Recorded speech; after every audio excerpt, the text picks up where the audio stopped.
This student has been with us in the school for several years now. So we saw him since he was just starting to recite Quran. And now, mashallah, look how he is reciting. So really, it is something that makes us happy and also gives us a sense of accomplishment as well. Inshallah, we will continue with another recitation from Yasin al-Nakur. Yasin al-Nakur. Okay, inshallah he will be reciting a bit later. So we'll continue with the Nasheed from Hawa and Raifa. Nasheed can come downstairs for their Nasheed.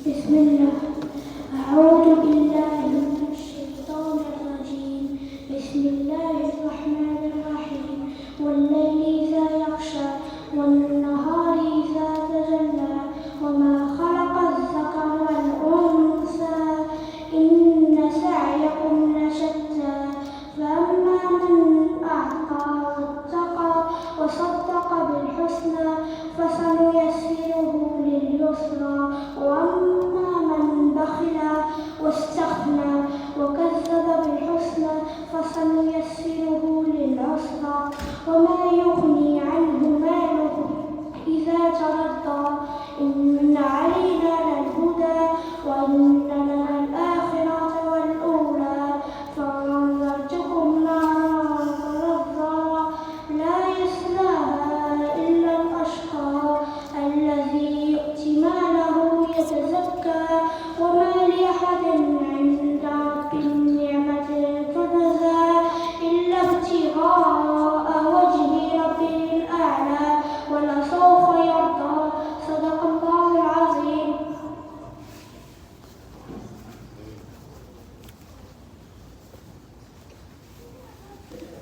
Jazakallah khair. That was one of our students, Muhammad. When the students, they see the people here, they want to also recite. This is part of the purpose of doing something like this. So Haifa and Raifa, Nasheed. Raifa, you can come up the stage now.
Jazakallah khair to our young daughters.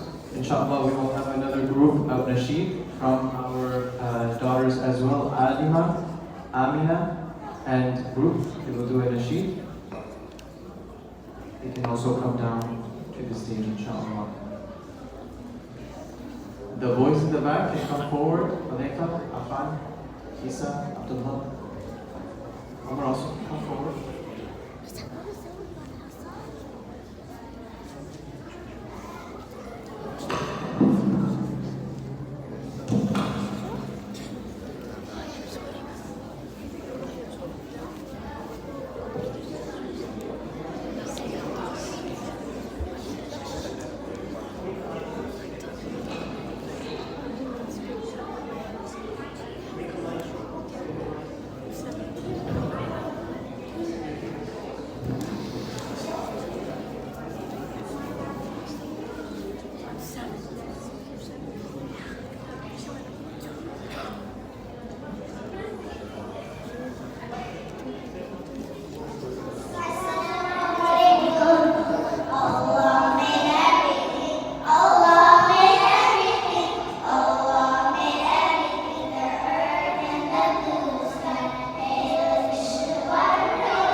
Jazakallah khair to our young daughters. Alhamdulillah, as they are reciting, all their friends are watching at the same time.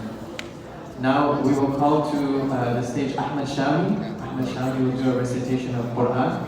He's a young boy of 8.5 years old. He's memorizing Quran in the next class. And currently he has 11 juz completed, mashallah. What? Last year he had 7. Next, he finished 4 juz. Assalamu alaikum wa rahmatullah. أعوذ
MashaAllah, Jazakallah khair, Ahmed Shabi.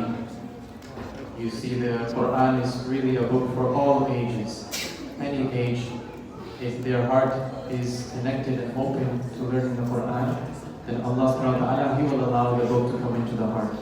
In the names in the back over there, you see some students who were also very young. Omar, one of our students over here, Hafiz Omar, he also memorized the Quran very young, 8 or 9 years old. And there's some names over there that are over 50 years old. So the Quran is for every single person, every single individual. Next we will have a Q&A from Muhammad Fadia and Muhammad Omar. Muhammad Fadia and Muhammad Omar.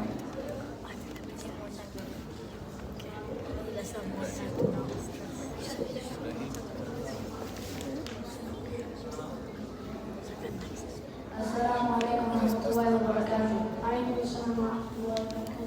Brother Zaki, if I ask you a few questions. Who is our prophet and who chose him to be our prophet? Muhammad sallallahu alayhi wa sallam is our prophet and Allah chose him to be our prophet and messenger.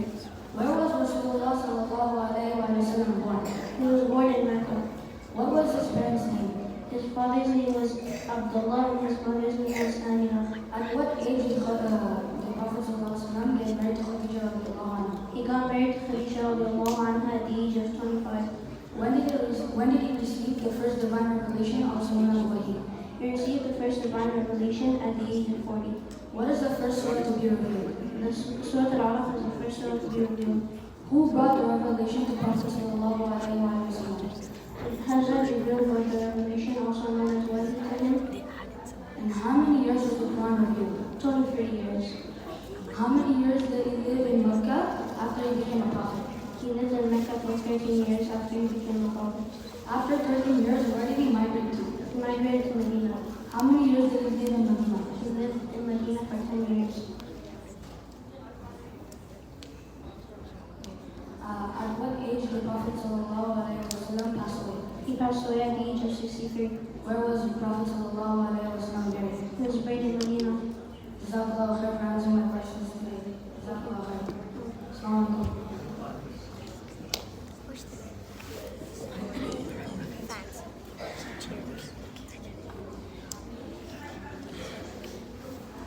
Jazakallah khair, Muhammad Omar and Muhammad Fadia, for the excellent information with regards to Muhammad sallallahu alaihi wasallam. Some of the basic information also we teach: when did Muhammad make hijrah, when did he pass away. Now, inshallah, we will continue with the speech from one of our young students in his class, Ibrahim Haydar. Ibrahim Haydar can come to the stage. Ibrahim is here. Oh, I'm sorry, he's in the Nazar class.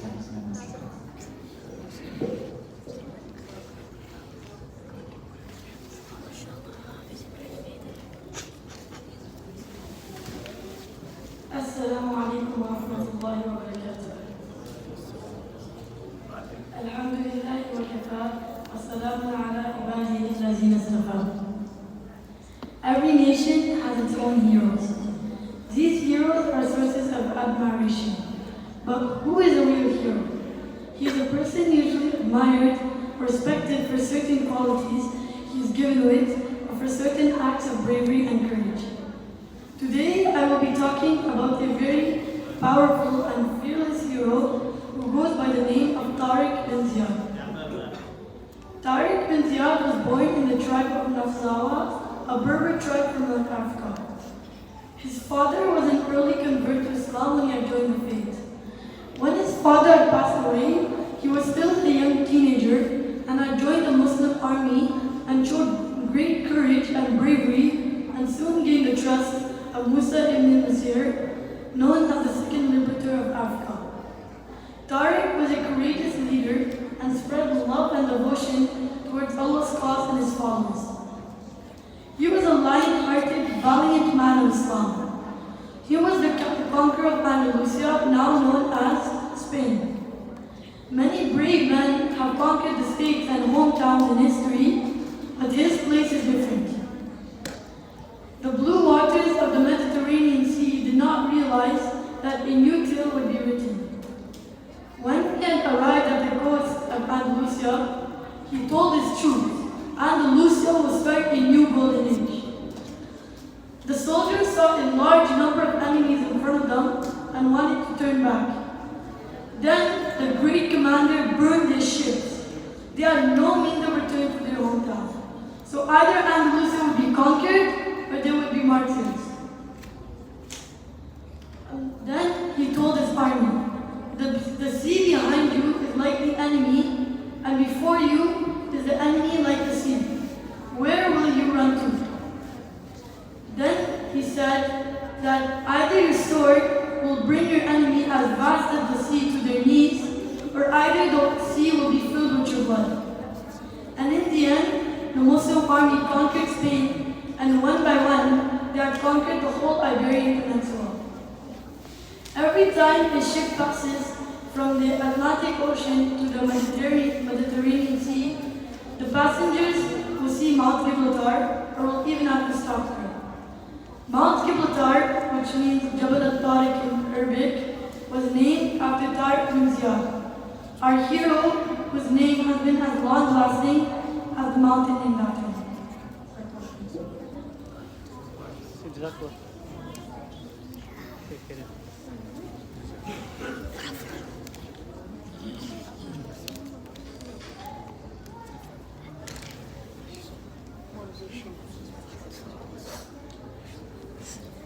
Jazakallah khair, Ibrahim Haydar. Speaking with such confidence, I could never think myself at that age to speak with such confidence, putting his hand on the mic. MashaAllah, it's really nice to see, MashaAllah. So, inshallah, we will continue with a recitation from Noha Abbasi. Noha Abbasi can come to the stage.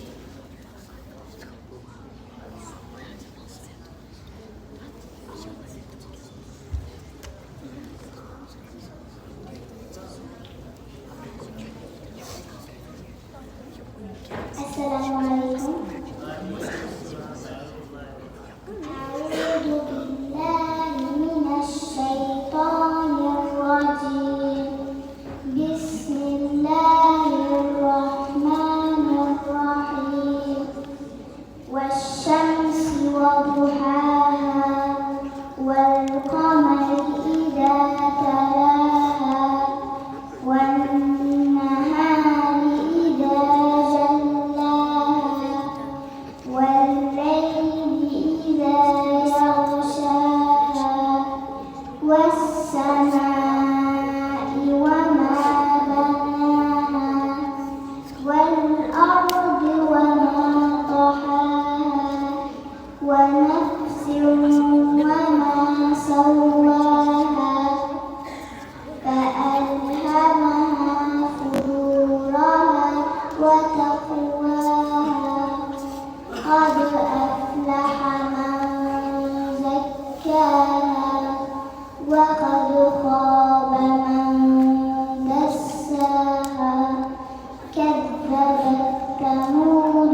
بطغواها إذ انبعث أشقاها فقال لهم رسول الله ناقة الله وسقياها فكذبوه فعقروها فدمدم عليهم ربهم بذنبهم فسواها ولا يخاف عقباها صدق الله العظيم. السلام عليكم.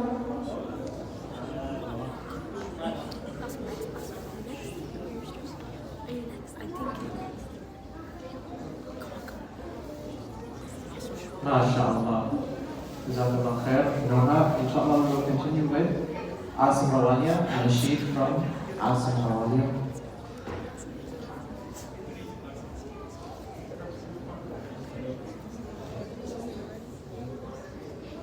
السلام عليكم ورحمة الله وبركاته.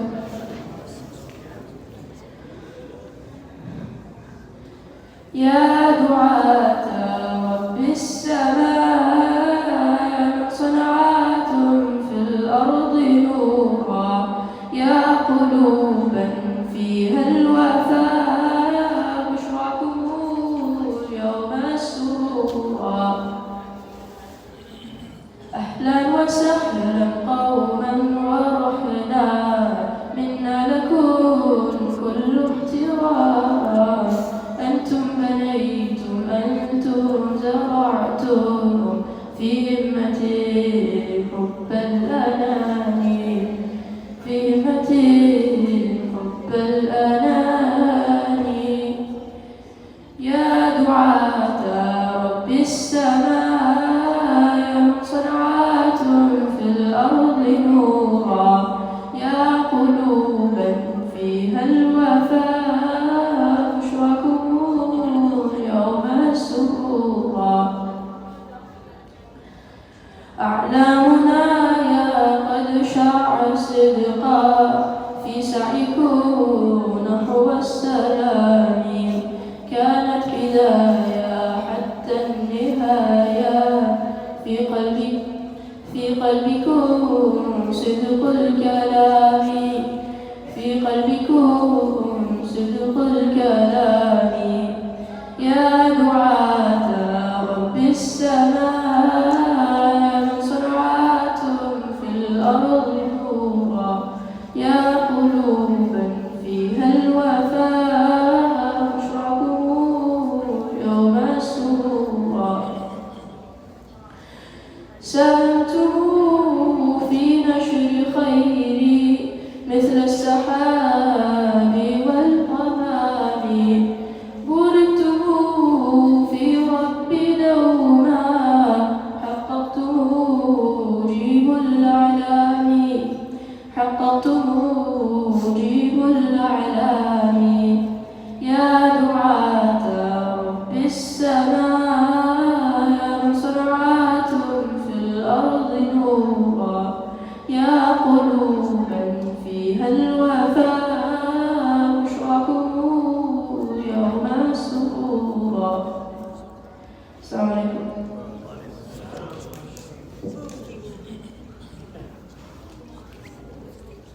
Jazakallah khair, Asim Rawaliya. Inshallah, we will continue with Muhammad Chaudhry. Muhammad Chaudhry will give a speech. He's in his class.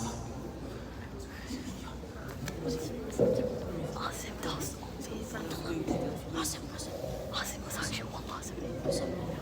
Oh, I need the card. I need to get the card.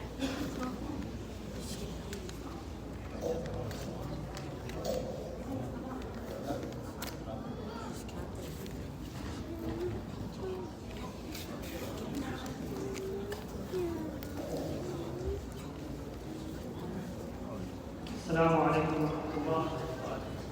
نحمده ونصلي على رسوله الكريم أما بعد فأعوذ بالله من الشيطان الرجيم بسم الله الرحمن الرحيم أفحسبتم أنما خلقناكم عبثا وأنكم إلينا لا ترجعون فتعالى الله الملك الحق لا إله إلا هو رب العرش الكريم صدق الله العظيم.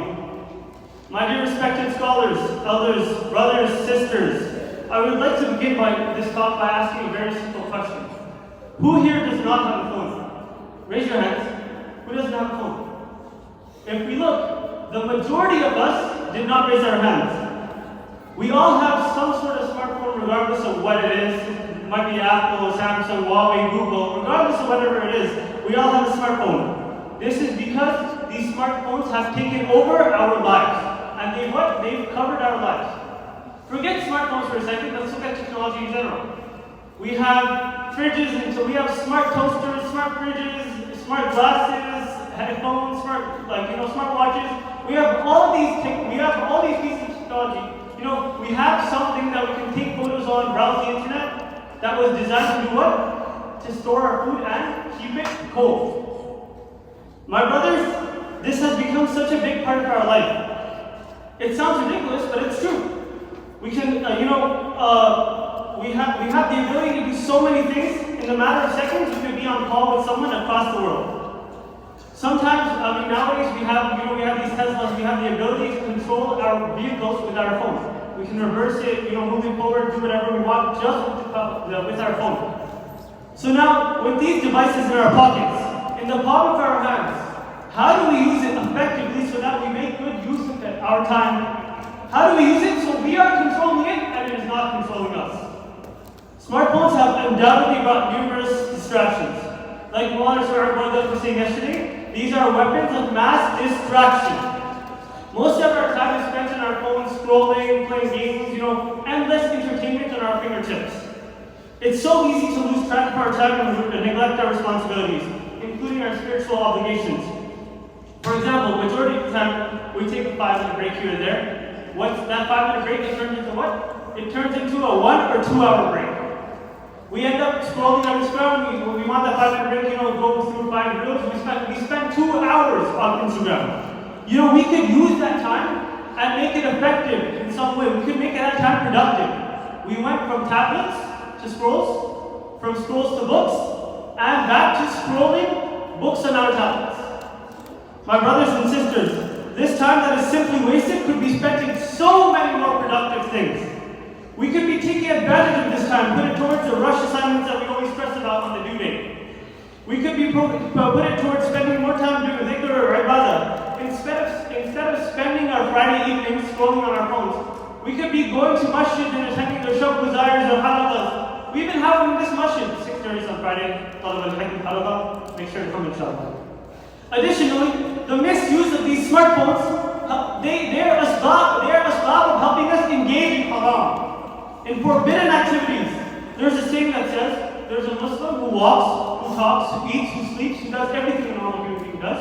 But while he's doing these actions, he's getting bad deeds. Why is this? Because my brothers and sisters, this brother or this sister, they posted some sort of reel with music on it on their story, and every single time someone is watching that reel, listening to that music, the person that posted is getting that bad deed. Such small things can create such big impacts, my brothers and sisters.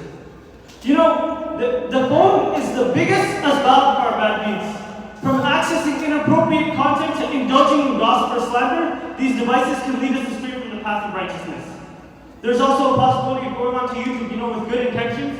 We go on a bayan or something, we scroll through the comments, we see some non-Muslim, showing some hate, putting something wrong. We try to debate, but we don't have that knowledge, and what happens? We lose.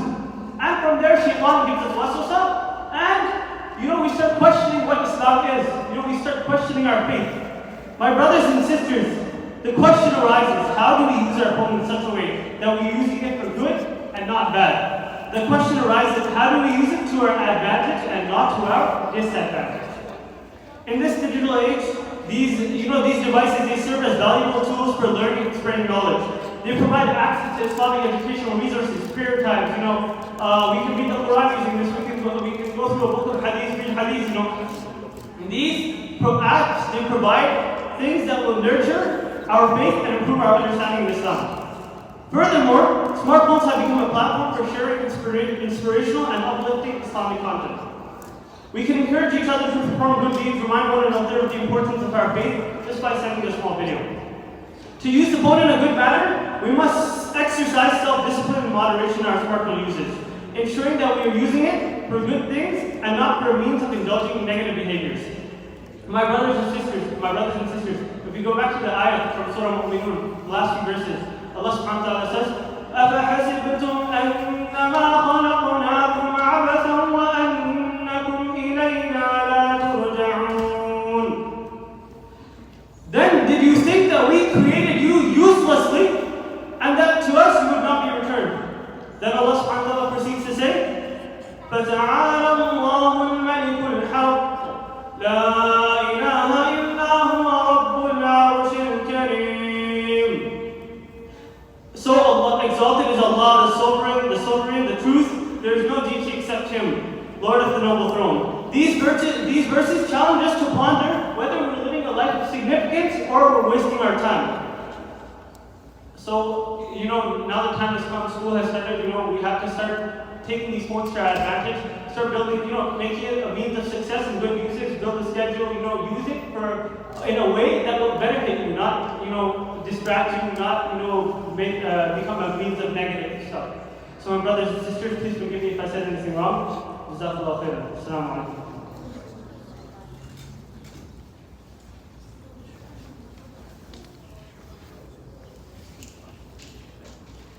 Jazakallah khair, Muhammad Chaudhry, for the wonderful reminder. Inshallah, we will continue with Tasneem and Iman and Qudra for their Nasheed. Tasneem and Iman and Gita Qudra can come downstairs for their Nasheed presentation.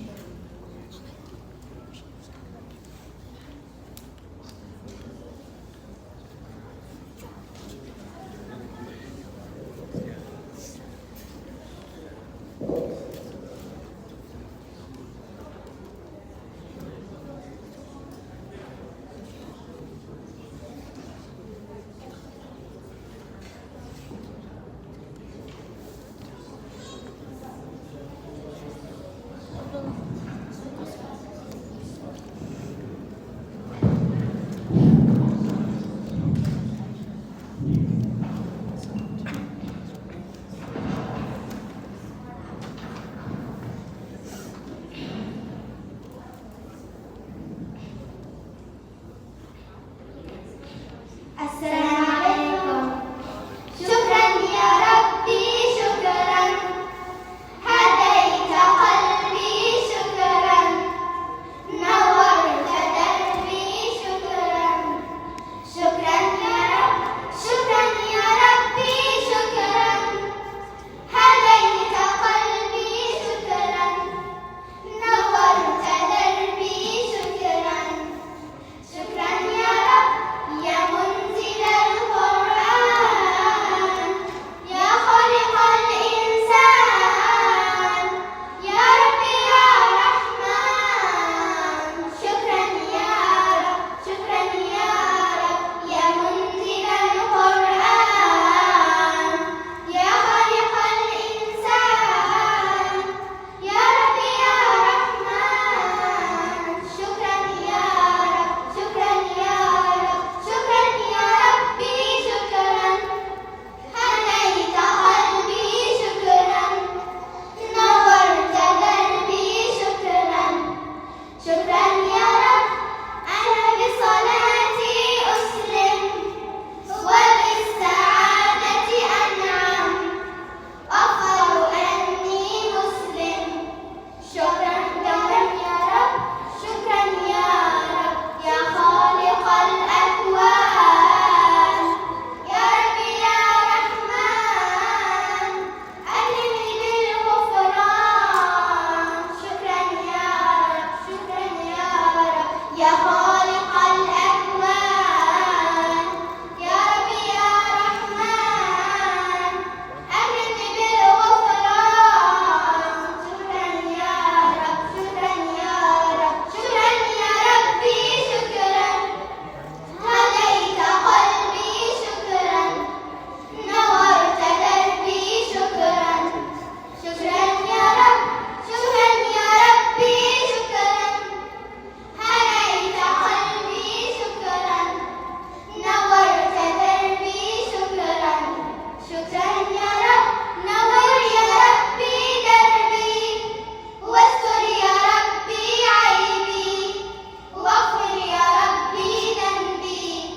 دوما يا رب دائم مدى الأزمان، أكرمني بالإيمان، واغفر يا منان. دوما يا رب، شكرا يا رب دائم مدى الأزمان، أكرمني بالإيمان، واغفر يا منان. دوما يا رب، شكرا يا رب، شكرا يا ربي شكرا، هديت قلبي شكرا، نورت دربي شكرا. شكرا يا رب، شكرا يا ربي شكرا، هديت قلبي شكرا، نورت دربي شكرا. شكرا يا رب. السلام عليكم. السلام عليكم.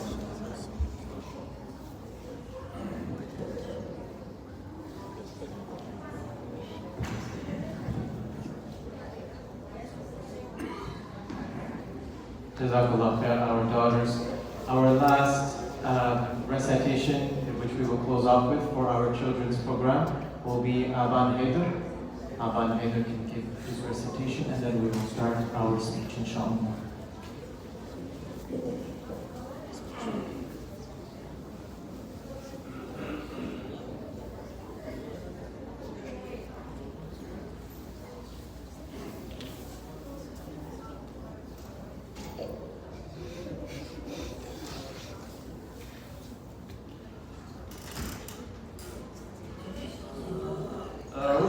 بالله من الشيطان الرجيم.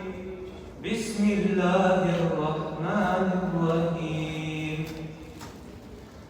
ولقد آتينا لقمان الحكمة أن اشكر لله ومن يشكر فإنما يشكر لنفسه ومن كفر فإن الله غني حميد.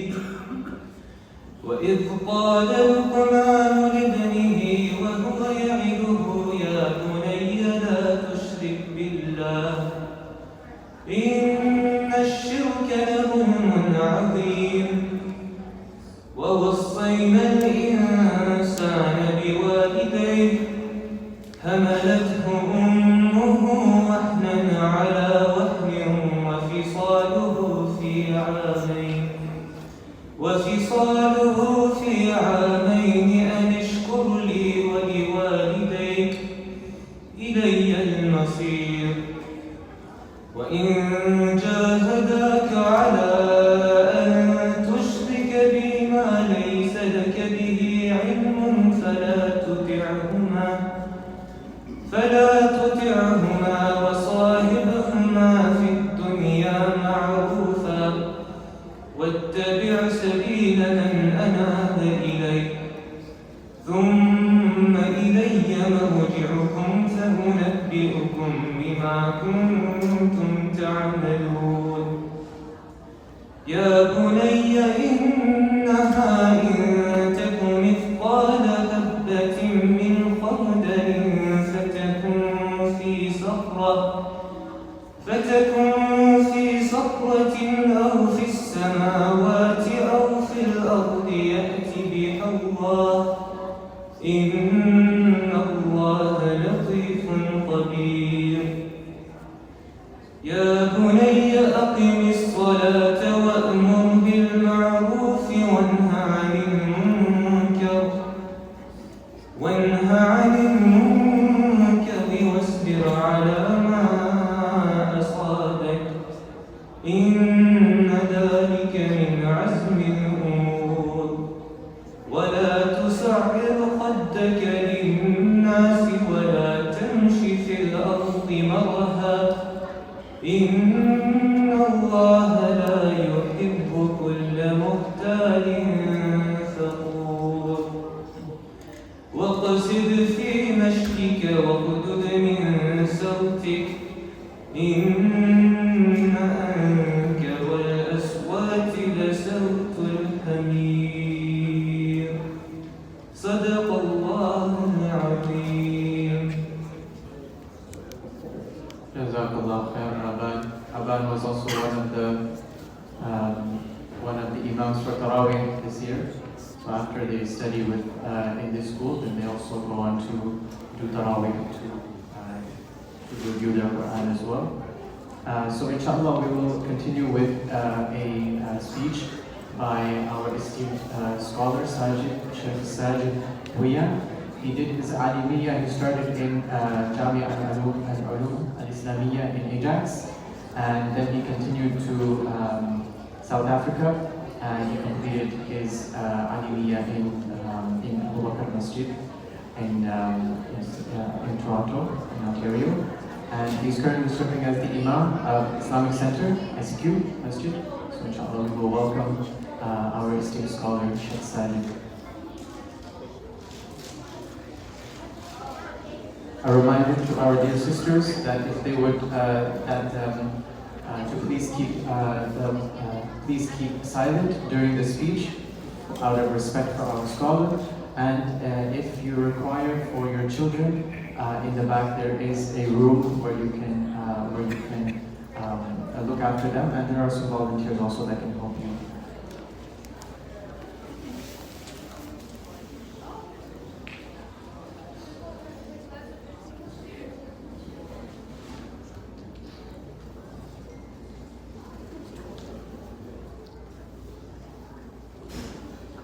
رب العالمين الرحمن الرحيم مالك يوم الدين الحمد لله الذي علم بالقلم علم الإنسان ما لم يعلم الحمد لله الذي هدانا لنور الإسلام وأرشدنا لطريق العلم والإيمان أشهد أن لا إله إلا الله وحده لا شريك له وأشهد أن محمدا عبده ورسوله صلى الله عليه وعلى آله وصحبه وسلم تسليما كثيرا أما بعد فقد قال الله تبارك وتعالى في القرآن المجيد بعد أعوذ بالله من الشيطان الرجيم بسم الله الرحمن الرحيم إنا نحن نزلنا الذكر وإنا له لحافظون صدق الله العظيم. Honorable brothers and elders and scholars and sisters, Assalamu alaikum wa rahmatullahi wa barakatuh. First and foremost, I'd like to thank this masjid, this organization, to come up with such a program for the society, for the community. Our brothers and elders and sisters, let us all purify and rectify our intentions. We are not here sitting today to listen to fancy lectures. We're not here for entertainment. We are not here to judge which speaker is better than the other. Each and every one of us are sitting in this gathering to learn. So let us all at this very moment, let us all rectify and purify our intention once again. Honorable brothers and elders and sisters, Allah Rabbul Izzah, He mentions in the Holy Quran, إِنَّا نَحْنُ نَزَّلْنَا الذِّكْرَ وَإِنَّا لَهُ لَحَافِظُونَ. That for verily Allah Rabbul Izzah has revealed the Holy Quran. He has not only just revealed the Holy Quran, Allah promises that He will also protect the Holy Quran. إِنَّا نَحْنُ نَزَّلْنَا الذِّكْرَ وَإِنَّا لَهُ لَحَافِظُونَ. Allah Rabbul Izzah makes this promise that Allah will protect this Quran until the end of time. The Mus'haf that we have today, my brothers and elders and sisters, the Mus'haf that we see in our shelves, the ones that we have in our phones, the Mus'haf that we have in our homes, this Mus'haf, this Quran, was spoon-fed to us. I use the word spoon-fed. This Quran was spoon-fed to each and every one of us. The Quran that we have today, this Quran, the effort behind compiling this Quran, there was a lot of blood spilled. There were people who had to break a sweat. There were people who had to travel miles in different countries just to compile this Quran. We're living in a society where the Quran is everywhere. Now, on a yearly basis, Saudi, they publish and they reprint approximately 1.2 million mushaf. Every year they publish and they reprint 1.2 million mushaf. We have the mushaf everywhere, we have the Quran everywhere, until even in our own phones. This Quran, the way it was compiled and the effort the scholars in the past put behind this Quran, it wasn't a normal effort. It wasn't something normal. Before I jump into the topic I was supposed to speak about today, let me just speak about the effort that was put behind this Quran. Brothers and elders and sisters, during the time of the Prophet ﷺ, the Quran that we have today was not compiled. The Quran was not compiled during the time of the Prophet ﷺ. The discussion of the compilation of the Quran only occurred after the demise of the Prophet ﷺ. Umar ibn Khattab, he realized that there was a scarcity of Huffaz. He realized that the Huffaz were passing away. The Huffaz had to, their time came to an end.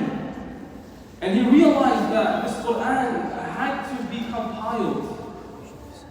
And many of us probably read this story as well. During the time of the Prophet ﷺ, before his demise, ادعى رجل أنه كان نبيا.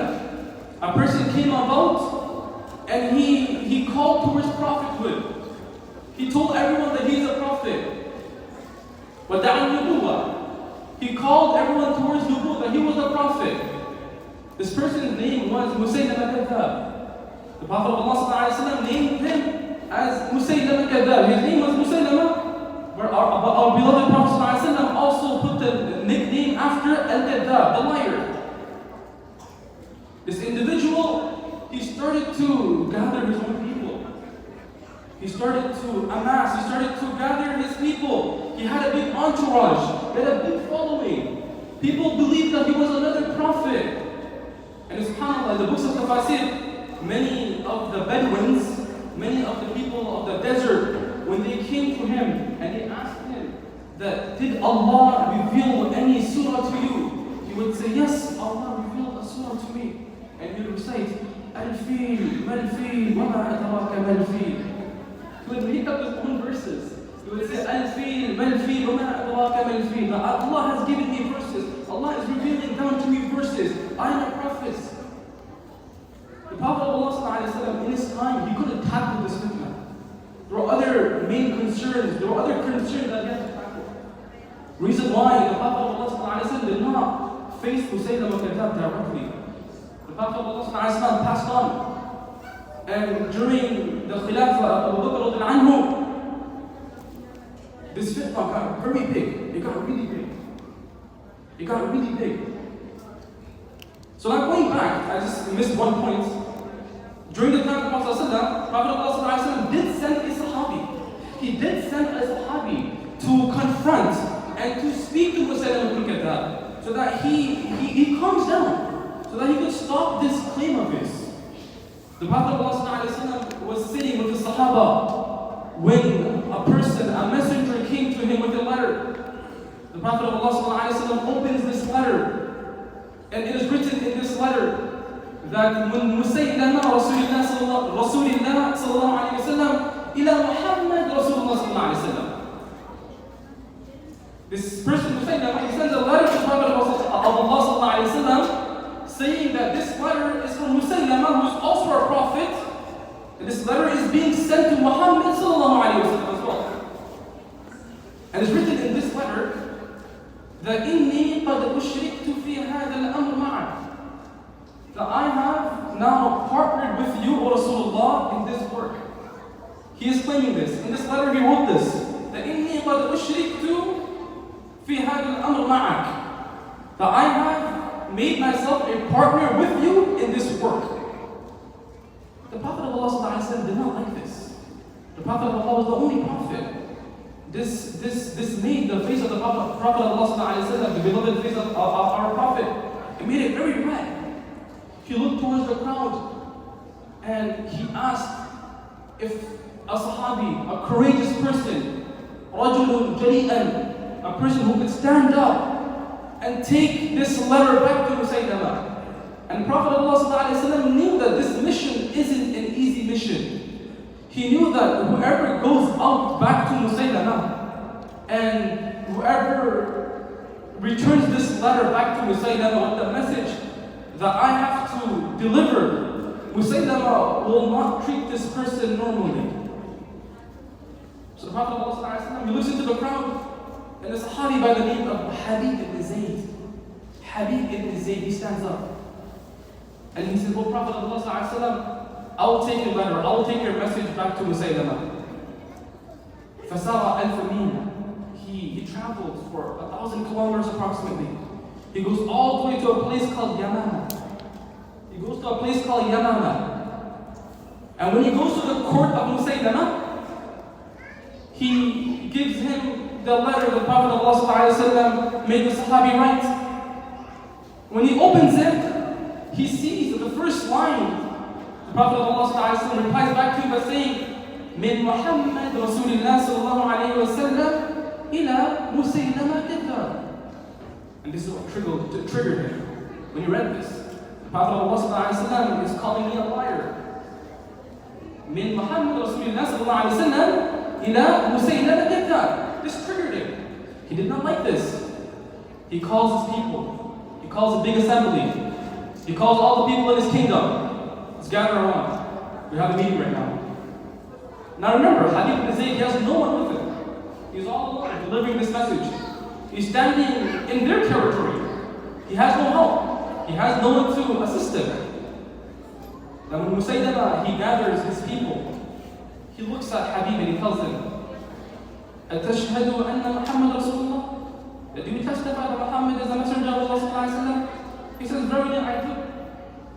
Then he asks him for the second time, أتشهد أن محمد رسول الله? Do you testify that Muhammad is the messenger of Allah? He says, I do. Then he asks him, أتشهد أني رسول الله? Do you testify that I am also a messenger? Habib ibn Zayd radhiyallahu anhu had some jokes in his sleeves. He said, إن في أذني صمما لا أستطيع أن أسمع. I have some things in my ear. I hear you. May you please repeat that again? He tells him, تشهد أني رسول الله? Do you testify that I am a messenger of Allah? He says, إن في أذني صمما. I can't hear you. Speak louder. He repeats for the third time. أتشهد أني رسول الله? Do you testify that I am the messenger of Allah? He says, no, I don't. فدعا السياف. He triggers him again. He calls him executioner. He makes the executioner stand up right in front of him with a massive sword. And he tells him, أتشهد أني رسول الله? He says, no. I don't testify that you are a messenger of Allah. And he commands this sayyaf, this person, executioner, to amputate his arm. He amputates his arm. Now imagine he's limbless now. And then he asks him again, أتشهد أني رسول الله? Did you testify that I am a messenger of Allah? He says no. Cuts off his legs. Cuts off his legs. He tells him again, أتشهد أني رسول الله? He says no. Then he makes the people pull out his tongue. And they sever his tongue. They cut off his tongue. And then he asks him again, أتشهد أني رسول الله? فأشار بوجهه برأسه لا. He couldn't speak, he lost his tongue. He says no. And like this, they mutilated this Sahabi in front of everyone. Just look at subhanAllah. Today we are speaking about the Quran.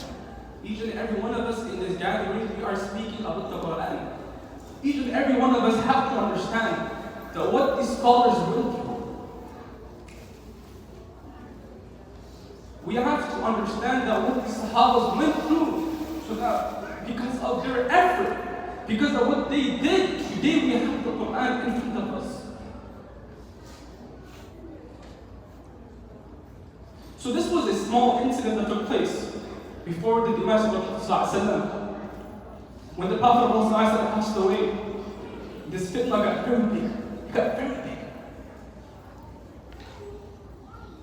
It got to a point that when he passed away, he started to claim that Muhammad passed away. So I am the only prophet. So people started following him.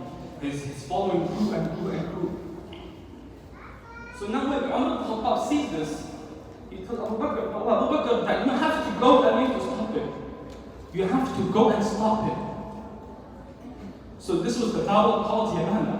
غزوة اليمامة. The battle معركة اليمامة. The battle of Yamama. Abu Bakr he sends a massive army. And when they go to Musaynama, he got scared. He hid and he secluded himself in a fortress. He had guards all around his fortress. And he commands his soldiers to protect him, to not let the Muslims enter into his fortress. By the will of Allah, the Muslims enter into his fortress. And the story, it's a very lengthy story. The Muslims eliminate Musaylama al-Kadhab. In this battlefield, in this battle, within this battlefield, there are approximately 200 Kuffar dead.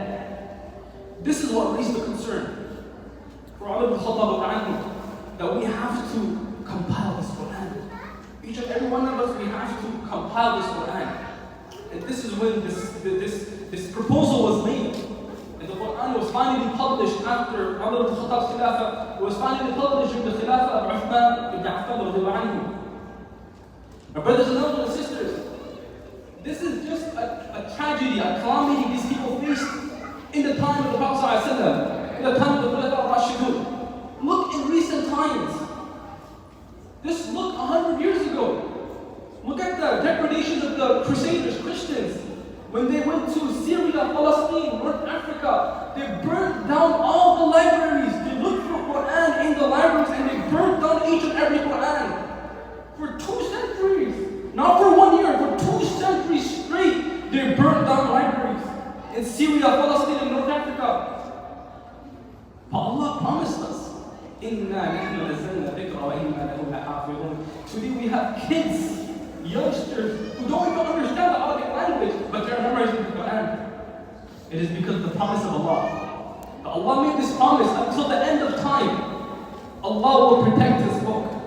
Sufyan ibn Uyayna rahimahullah mentions that أن سلامة القرآن من أي تحريف رغم حرص الأعداء على تحريفه ورغم ما أصاب المسلمين من أحداث انجزام ورغم تطور القرون والدهور دليل ساطع على أن هناك قوة خارقة خارجة عن قوة البشر قد تولت حفظ القرآن وهذه القوة هي قوة الله عز وجل لا يمالي في ذلك إلا الجاهل الجنون. He said the fact that Allah, after all these atrocities and calamities this ummah has faced, the fact that Allah has still protected this Quran shows the strength of Allah, shows that this is not any normal strength, this is not any human strength. Doesn't matter how many Quran and how many Quran they kill, this Quran will always be intact. This Quran will always be intact. My brothers and sisters, Allah Azza mentions in Surah Al-Baqarah, what's the purpose of this Quran? We read this Quran on a daily basis. We read this Quran once in a while. We read this Quran in the month of Ramadan. What's the purpose of this Quran? Is it just to be read in the month of Ramadan? Is it just to be read once in a while in our salah? Is it just to be read so that we could look for an answer for a person that we are having a debate with? Allah Azza mentioned in the Quran, ذَلِكَ الْكِتَابُ لَا رَيْبَ فِيهِ هُدًى لِلْمُتَّقِينَ. Allah makes a strong claim in this verse. If you were to open up any book in today's time, at the front, the very first page, or the very last page, there is a phone number, there is an email address, a contact information, saying that if you were to find any error, any printing error, any spelling error, any grammar error in this book, please contact this number. Allah directly says this. Allah makes this bold claim in the very second verse, chapter of the Quran. ذَلِكَ الْكِتَابُ لَا رَيْبَ فِيهِ. There's no doubt in this book. There is no doubt in this book. Everything that we read from Surah Al-Fatiha to Surah Al-Nas is perfect. There is no doubt. And what is this Quran? هُدًى لِلْمُتَّقِينَ. It is guidance for mankind. It is guidance for people who fear God. Brothers and elders and sisters, in every field, in law, in every field of study, there are fundamental, the most fundamental, and the foundation, the strongest foundation to any field of study or law is our principles. Our principles. Principles serves as a foundation to any system. For any system, a person needs principles. For any system to run, for any system to be successful, there has to be principles. Similarly, Allah Azza has mentioned many, hundreds of principles in the Holy Quran. Allah has mentioned many principles that we can extract from the Holy Quran. The primary principle that Allah Azza mentioned in the Holy Quran, a principle that stands out, a principle that Allah mentions so many times in the Holy Quran. May someone mention which principle that is from the gathering? A principle in the Holy Quran. What does Allah talk about in the Holy Quran? It's in the very first verse of the Holy Quran. Allah mentions it. We could extract this principle from the very first verse Allah mentioned in the Holy Quran. It's monotheism, worshiping one God. Allah says, Alhamdulillahi Rabbil Alameen. All praise to one God. One God. Allah mentions this throughout the Holy Quran. The strongest principle in the Holy Quran is Tawheed. Allah mentions it in almost every page. Allah talks about one God. Allah talks about Himself, one God. Similarly, there are many hundreds and thousands of principles that each and every one of us could extract. My brothers and sisters, from among the many principles that I have decided to talk about today, the very first principle Allah Azza mentions in the Quran, وَقُولُوا لِلنَّاسِ حُسْنًا وَقُولُوا لِلنَّاسِ حُسْنًا, and speak to people with good words. Speak to people with kindness. Each and every one of us in this gathering, doesn't matter if we are an introvert, extrovert, we are all social. But normally each and every one of us are social. Doesn't matter if we are social at our homes, doesn't matter if we're social with our friends, we always verbalize, we always talk. And each and every one of us in this gathering, we don't share the same characteristics. We don't share the same style of speech. Each and every one of us in this gathering, we speak differently. We differ in characteristics. We differ in culture. We are different in language. So when it comes to speaking, we may speak to our friends in school, and we might be satisfied. We don't swear a lot with our friends. We may speak to our parents, and we don't swear a lot with our parents. We have a very clean tongue. We always speak with kindness and with mahabbah to our parents. We may speak to our spouses in the same manner. But a time will come, we may face an individual who will agitate us, who might irritate us, and we might use a word that could hurt this individual. This is why Allah Azza mentioned the Quran in multiple places. وَقُولُوا لِلنَّاسِ حُسْنًا, and speak to people with kindness. A research was done in the University of San Francisco. It has been said that every man in this world on a daily basis utters approximately 7,000 words. Every man, I said man. What about the woman? It has been said that the woman uttered approximately 27,000 words.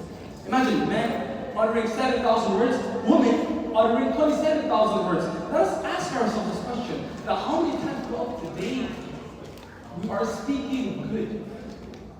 Whether we are with our friends, people tend to be very extremely free with their friends. When we speak with their friends, for them vulgarity and speaking in an improper manner is parallel. They have to speak to them with swear words. Even with your friends, speak to them with kindness.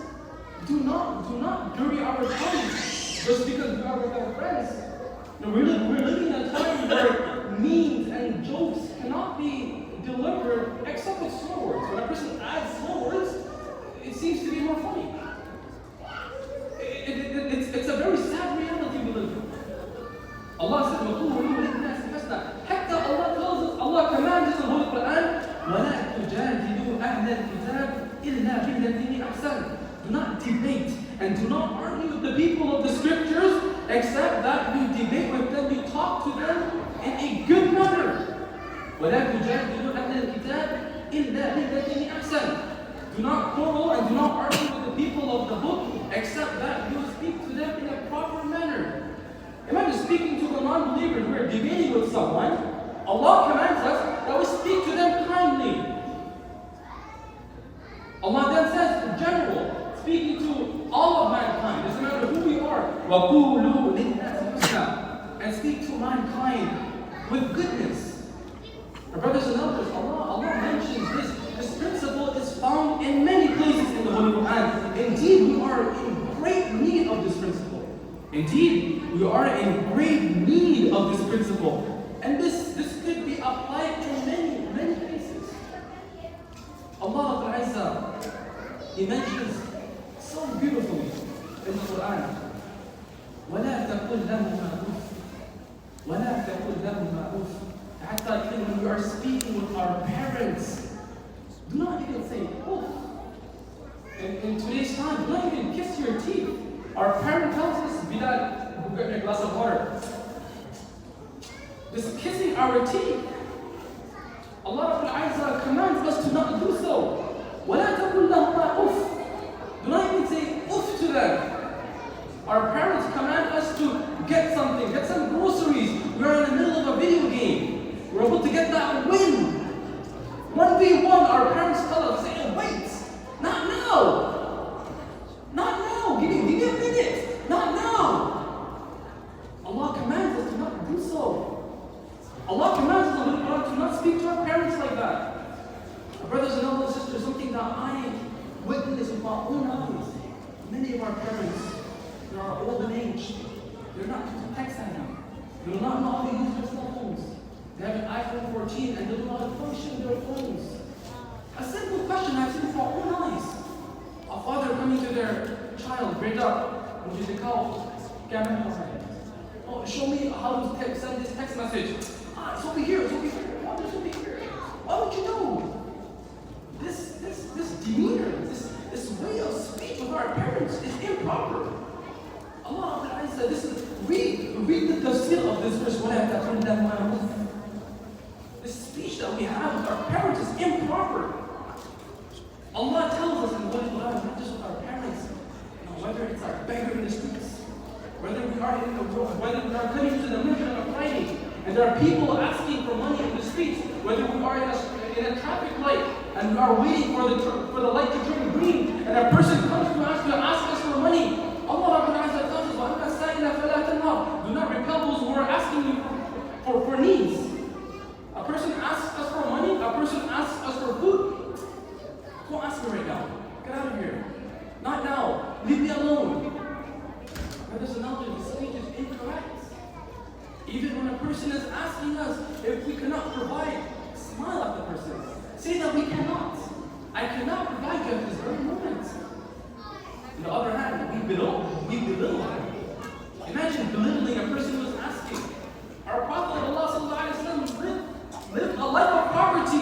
The Sahaba lived a life of poverty.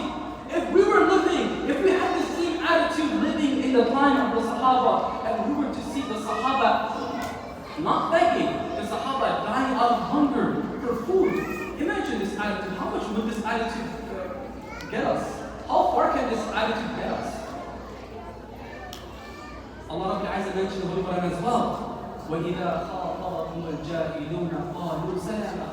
The last thing I would like to mention about this principle. وَإِذَا خَاطَبَهُمُ الْجَاهِلُونَ قَالُوا سَلَامًا.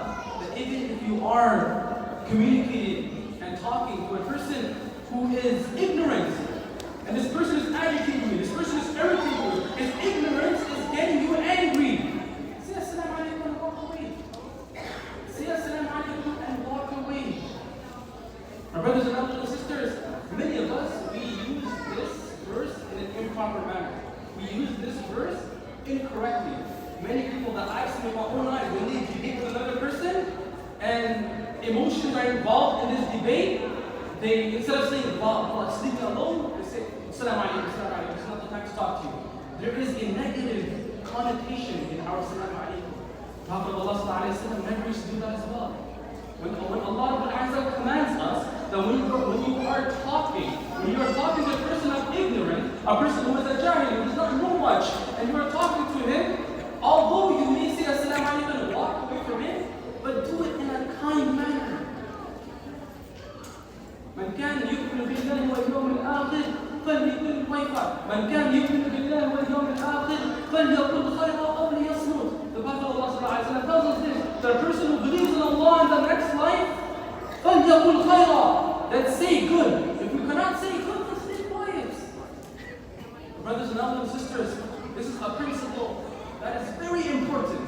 We are in need of this principle in this society. Moving forward.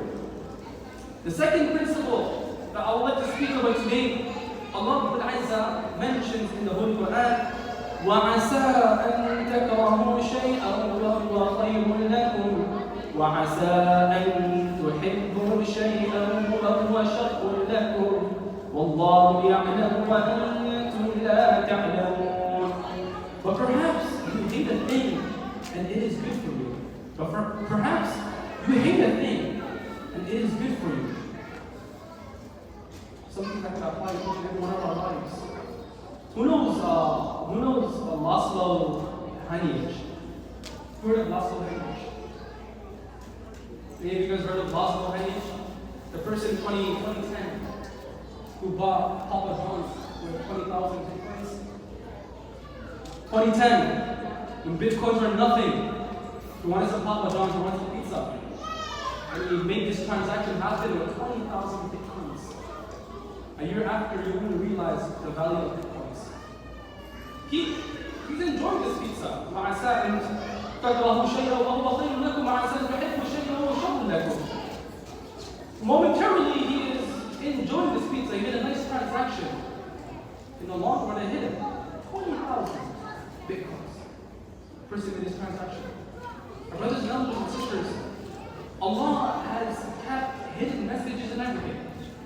In our lives, Allah may test us وَلَنَبْلُوَنَّكُمْ بِشَيْءٍ مِنَ الْخَوْفِ وَالْجُوعِ وَنَقْصٍ مِنَ الْأَمْوَالِ وَالْأَنفُسِ وَالثَّمَرَاتِ وَبَشِّرِ الصَّابِرِينَ الَّذِينَ إِذَا أَصَابَتْهُم مُّصِيبَةٌ قَالُوا إِنَّا لِلَّهِ وَإِنَّا إِلَيْهِ رَاجِعُونَ. Allah Rabbul Izzah will test each and every one of us. Momentarily, we might think this is the final blow. I have nowhere else to go. I have nowhere else to go. I am doomed. I have no more hopes. And all of a sudden, beyond our knowledge, due to the infinite knowledge of Allah, Allah opens up a door and we are once again happy. Look at the people of Ocean Gate just a couple of months ago. They were happy. They spent $250,000 going underwater to discover the creation of Allah. They thought that this will lead goodness towards them. They thought that this embarking on this journey will bring good to them. They have no clue. It passed away in seconds. Vice versa. Look at the story of Musa alayhi salatu wasalam.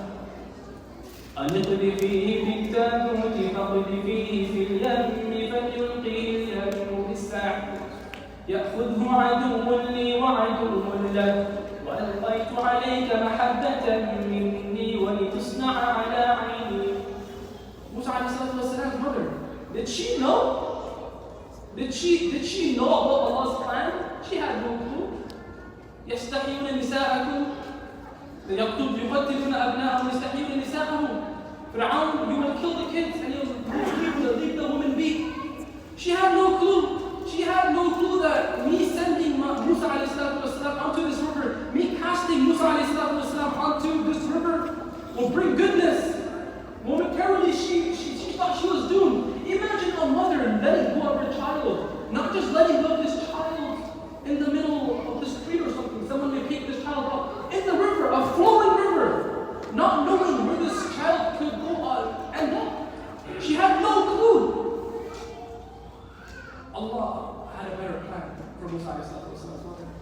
Allah well knows the story of Musa alayhi. We look at Yusuf alayhi story. There are many stories in the Quran about this verse, this principle. Yusuf alayhi when he was thrown into the well, not just he was thrown into the well, a couple of years passed and he was put into prison. He was in prison for a couple of years. He had no clue that he was going to become the king. Allah had a better plan for him. Allah had a better plan for him. Look at the example of Khidr when he was a Musa alayhi. وأما الغلام فكان أبواه مؤمنين فخشينا أن يرهقهما طغيانا وكفرا. When he kills a child, and Musa alayhi was astonished. Why did you kill a child? He says that this child, he has very religious parents. I fear that this child will transgress and be disobedient to his parents in the future. This is a decree from Allah. Allah's divine knowledge, this is the divine knowledge that Allah has bestowed upon him. Our brothers and sisters, many of us in this gathering, we may have lost children at a very young age. We may have, our wives may have given a miscarriage. We may have lost children in the past at a very young age. Let this example be understanding to each and every one of us. That Allah is ahkam al-hakimin. Allah knows everything. Allah knows everything. Allah is the most wise. What if Allah gave death to this child of ours at a very young age, so that Allah could prevent this child from being a transgressor? What if Allah knows that this child in the future could be a disobedient the person of Allah. Allah knows that this child, if this child grows up, this child can leave the fold of Islam. Allah knows. What if Allah's mercy, Allah is showing mercy to us in that time by giving death to our children. This child of ours gets a free ticket to Jannah. This child of ours gets a free ticket to Jannah. How many parents think like this? This is the understanding from this verse. Moving forward, the last principle that I chose today, my brothers and others, something which is very important. Something which is very important. Something which has to do with tazkiyah. Something which has to do with purifying ourselves. Allah mentioned in the Quran, بل الإنسان على نفسه بصيرة ولو ألقى معاذيره. A very important principle in the Quran. That rather mankind against himself will be a witness even if he presents his excuses. Each and every one of us, all the excuses we present to our parents, to our class, to our teachers. Many of the tech students here, we probably come late to class and our teachers tell us, why did you come late? We make up excuses. I was late for school, or the bus came late. But we know deep down that wasn't the reason. We were probably playing video games. We were probably eating lunch with our friends in restaurants. When we present excuses, but we know who we are. We know exactly who we are. بل الإنسان على نفسه بصيرة. الشاعر says, إياك والأمر الذي إن توسعت موارده ضاقت عليك المصادر فما حسن أن يعذر المرء نفسه وليس له من سائر الناس عابر. Beware of a matter that if it becomes widespread, its resources will become limited for you. For it is not honorable for a person to excuse himself while he has no excuse of others' share. We make the excuse at home that it's very difficult to wake up for Salat al-Fajr. What about the people praying for Salat al-Fajr in this masjid?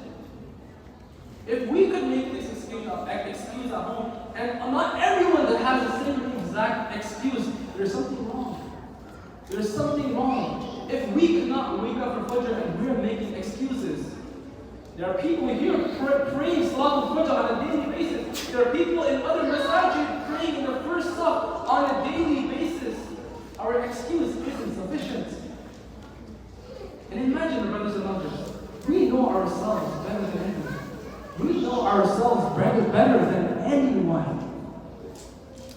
Allah says in the Quran, وَقَالُوا لِجُلُودِهِمْ لِمَ شَهِدْتُمْ عَلَيْنَا قَالُوا أَنْطَقَنَا اللَّهُ الَّذِي أَنْطَقَ كُلَّ شَيْءٍ. On that day, imagine, Allah will make our limbs hot. Our skin, لَوَ تَشْهَدُ عَلَيْهِمْ أَلْسِنَتُهُمْ وَأَيْدِيهِمْ وَأَرْجُلُهُم بِمَا كَانُوا يَكْسِبُونَ. Our tongues, our limbs, our arms, our face, our tongue, everything will speak against us. We could present all excuses.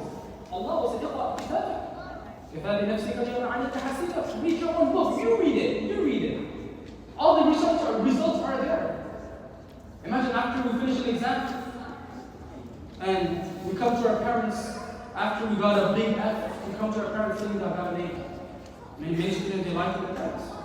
After they fail their exam, they lie to their parents. Now imagine our parents going through our bags, finding that same report card, giving us a report card, and be like, read it now. Do we have the audacity to tell them once again that I got an A? What's going to happen? A flying sandal on our faces? Flying sandal on our faces. Allah will tell us in the resurrection, اقرأ كتابك كفى بنفسك اليوم عليك حسيبا. Allah, after taking an oath 7 times, Allah, after taking an oath 7 times in the Quran, والشمس وضحاها والقمر إذا تلاها والنهار إذا جلاها والليل إذا يغشاها والسماء وما بناها والأرض وما طحاها ونفس وما سواها فألهمها فجورها وتقواها قد أفلح من زكاها. قد أفلح من زكاها. A person who purifies himself is successful. A person who purifies himself is successful. Instead of looking at our own faults, we look at the faults of others. Instead of looking at our own faults, we look at the faults of others. Our brothers and elders and sisters, bringing this principle into practice will never coming to fruition until we look at our own faults. Until we look at our own faults, the day we wake up and we tell ourselves that why am I not praying in the masjid? Why am I not praying properly? Why am I not seeking knowledge? Why am I not reading the Quran? Why am I not going for Hajj? Why am I not doing this? Why am I not doing that? This is when this is when the commencement and this principle sparks up. When we look into ourselves and ask ourselves these questions, when we look into ourselves and ask Allah, رَبَّنَا ظَلَمْنَا أَنفُسَنَا وَإِن لَّمْ تَغْفِرْ لَنَا وَتَرْحَمْنَا لَنَكُونَنَّ مِنَ الْخَاسِرِينَ. When we testify and we acknowledge our own errors, then only this principle can come to understanding. Brothers and elders and sisters, many of us, this principle has to do with khala. When a person is in seclusion, I myself sitting in front of you. You may think that I'm a speaker, I'm an alim, but only Allah knows, only I myself know what I do alone, in secret, in private. So Ibn Rahimahullah, he says, أصلح سريرتك يصلحه الله علانيتك. That be good, purify yourself in seclusion. Purify yourself in seclusion. Allah will purify you in front of people. Purify yourself in seclusion. I am sitting in front of you today. If I myself am not a good person, there's no benefit for me to speak about the Quran today. There's no benefit. There's absolutely no benefit. Brothers and elders and sisters, we're running out of time. It is very important for each and every one of us. As I mentioned, this Quran, إِنَّا نَحْنُ نَزَلْنَا ذِكْرَ وَإِنَّا لَهُ لَحَافِظُونَ. Allah will protect the principle of the Quran. Allah will protect the wordings of the Quran. Allah يحفظ القرآن من التقصيص من النقصان والتحريف والزيادة. Allah will protect the Quran from all these things. From people distorting the Quran, from people adding into the Quran, from people omitting from the Quran. Allah will protect this Quran until the day of resurrection. It is our responsibility to understand the Quran and to seek guidance from the Quran. None of us in this gathering can seek guidance from the Quran unless, my brothers and elders, we understand the Arabic language. We speak the Arabic language. We understand what Allah is trying to say in the Holy Quran. It is very important. It is very important. Prophet mentions that طلب العلم فريضة على كل مسلم. To seek knowledge and compulsion upon each and every one of us. To seek knowledge is compulsory upon each and every one of us. Not us going to a university and becoming an engineer. This is not compulsory upon us. Yes, secular studies is very important, my brothers and elders and sisters. But at the same time, if we lack in Islamic knowledge, if we lack in prayer, if we do not know how to perform salah properly, there's no benefit. A person could have a PhD in chemistry. If this person does not know how to perform salah, there's no value for this person. There's no value for this person. Imam Shafi rahimahullah, he mentions, طلب العلم أفضل من صلاة النافلة وليس بعد فرائض شيء أفضل من طلب العلم ومن لا يحب العلم فلا خير فيه. The next part that he says, subhanallah, فلا يكون بينك وبينه معرفة ولا صلاة. Seeking knowledge is very, very important. He says that a person who does not want to seek knowledge, فلا يكون بينك وبينه معرفة ولا صلاة. A person can be very religious, prays 5 times a day, goes for Hajj. But if this person does not have the push and the zeal to seek knowledge, Imam Shafi says that you should cut your friendship with this person. فلا يكون بينك وبينه معرفة ولا صلاة. You should forget this person. This is how important it is, my brothers and elders and sisters, to seek knowledge, to understand what the Quran says, to understand what the Quran says. We are reciting the Quran. I mentioned this so many times. I mentioned this just 2 days ago in the Zhur-Asr. We read the Quran for years and years and years. We were sitting in this gathering for Quran. The kids are here, the students are here today for the Holy Quran. 7 years go by, 60 years go by, 50 years go by, and a person does not know what Surah Al-Fatiha is. Yahya ibn Ja'far rahimahullah mentions that he went to Paris, he went to He went to Persia. And there was a person next to his house crying all night, reciting the Quran. Imagine crying all night reciting the Quran. He couldn't make up due to the wall in between. He couldn't make out what this person was reciting. So he got up from his bed. It disturbed his sleep. He was sleeping in the middle of the night. A person was crying loud. It disturbed his sleep. So he got up and he was curious. What is this person reciting? Let me go and try to understand what this person is reciting. أنبهني ذاك الليلة بكاء هو نحيبه. That night, this person's cry and this person's mourning woke me up. He goes, and this person is a Persian person who did not know the Arabic language. فإذا هو يقرأ ويسألونك عن المحيط ويسألونك عن المحيط. He's reciting the people of Quraysh asking the Prophet about women's menstruation. And he's reciting this verse, ويسألونك عن المحيط, and he's crying. This person is crying for this verse. Makes no sense. And there's another sisters. This is a clear example of each and every one of these brothers. We're sitting in this gathering. There will be more lectures about the Quran as well. Let us make this firm intention that each and every one of us will read the Quran on a day-to-day basis. We have Qurans in our cell phones. We have Qurans everywhere, all over the world. Like I mentioned, 1.2 million Qurans on a yearly basis are being published. But there are very few of us who actually act upon the Quran. May Allah give each and every one of us understanding as has been said. May Allah give each and every one of us a mahabba for the Quran. May Allah give each and every one of us the ability to go out of our way, to go out of our comfort zone, and to understand the word of Allah, to understand the Arabic language, so that when we recite the Holy Quran, we can understand what Allah Rabbul Izzah is trying to convey, what the message is within the Holy Quran. وآخر دعوانا الحمد لله رب العالمين.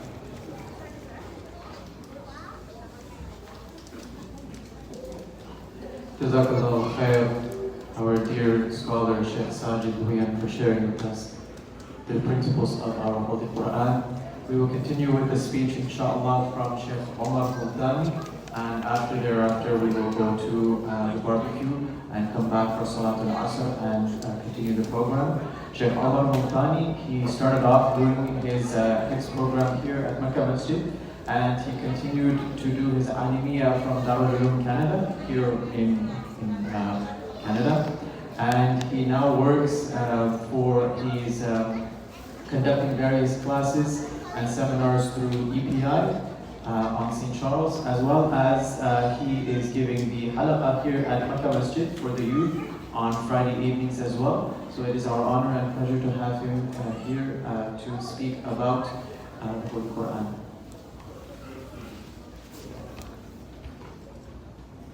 His topic is the effects of the Quran on the Salaf.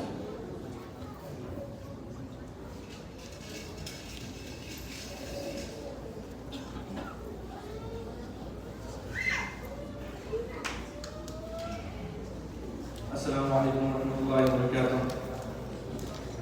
بسم الله الرحمن الرحيم. نحمده ونصلي على رسوله الكريم. أما بعد. Dear respected brothers, sisters, and elders, Allah subhanahu wa ta'ala has created the world with systems.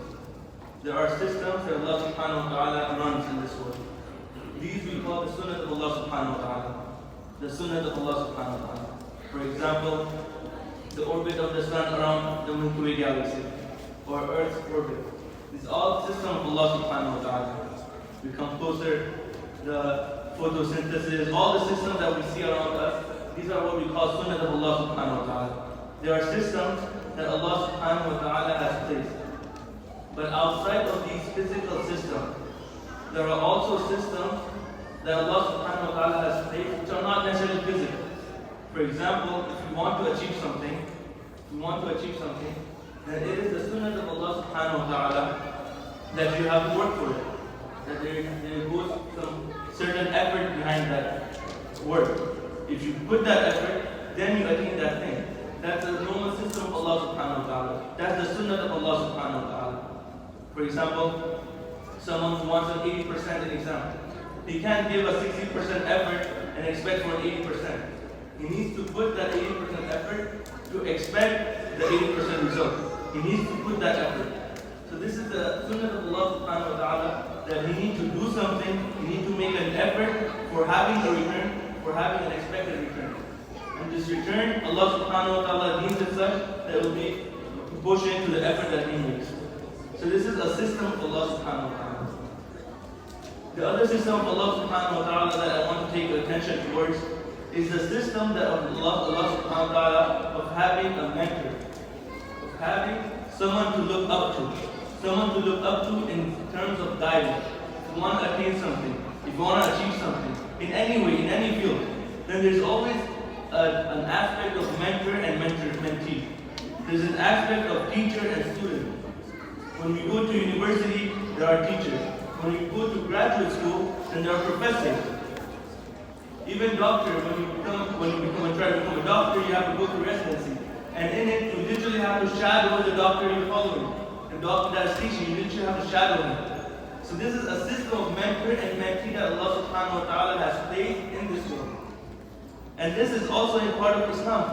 It's also a part of Islam. Ali radiallahu anhu says that I am the slave of the person who has taught me a single harf. Who has taught me a single harf and the slave of that person. And the Quran, when Yusuf alayhi salam, the story of Yusuf alayhi salam is very famous. When Yusuf alayhi salam was seduced by Zulaykha, by the wife of the king. When Yusuf alayhi salam was living in the house of the king, and he was seduced by Zulaykha.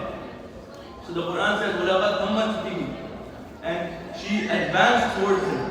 Zulaykha advanced towards Yusuf alayhi salam. And the Quran continues saying, وَهَمَّ بِهَا, that Yusuf alayhi salam would have advanced towards her, لَوْلَا أَرَى أَبْرَانَ أَرَفِي, had he not seen the sign of Allah subhanahu wa ta'ala. So I want to point this notion over here. Had he not seen the sign of Allah subhanahu wa ta'ala, then Yusuf alayhi salam would have advanced towards Zulaykha. This verse, my dear brothers and sisters, points to a very humane aspect of even Anbiya. This is the reason why, because Anbiya, we can't say, oh, he's a prophet, he doesn't have any negative thoughts, so of course he's not going to have any negative thoughts, he's not going to indulge in those sins. Or it's not that he doesn't have any negative thought. Over here, Allah subhanahu wa ta'ala in the Quran shows that even Yusuf alayhi salam, had he not seen, had he had the belief of Allah subhanahu wa ta'ala, had the signs of Allah subhanahu wa ta'ala be clear in his heart, then he would have. He would have. And for example, Imam Razi rahmatullah alayhi, to clarify misconceptions. In order to clarify misconceptions, Imam Razi rahmatullah alayhi gives a very beautiful example. Imam Razi rahmatullah alayhi, by the way, is one of the biggest mufassirin that the world has seen. Only in the tafsir of Surah Fatiha, only in the tafsir of Surah Fatiha, Imam Razi rahmatullah alayhi, he gives 300 pages. He writes 300 pages only for the tafsir of Surah Fatiha. And in the beginning of starting these 300 pages, he says, I can take out 10,000 points from Surah Fatiha alone. But if I do that, then the book will be too long. So this is the beauty of the Quran. And this is the expertise of Imam Razi rahmatullah alayhi. His name was Fakhruddin Razi rahmatullah alayhi. So Imam Razi rahmatullah alayhi said that the example is like, of course this person will have that inclination. That inclination is part of being a human being. Will have that inclination, but what stops him is the bigger reason, is the Allah subhanahu wa ta'ala, the commandment of Allah subhanahu wa ta'ala. So the inclination is us being human. Allah, there's this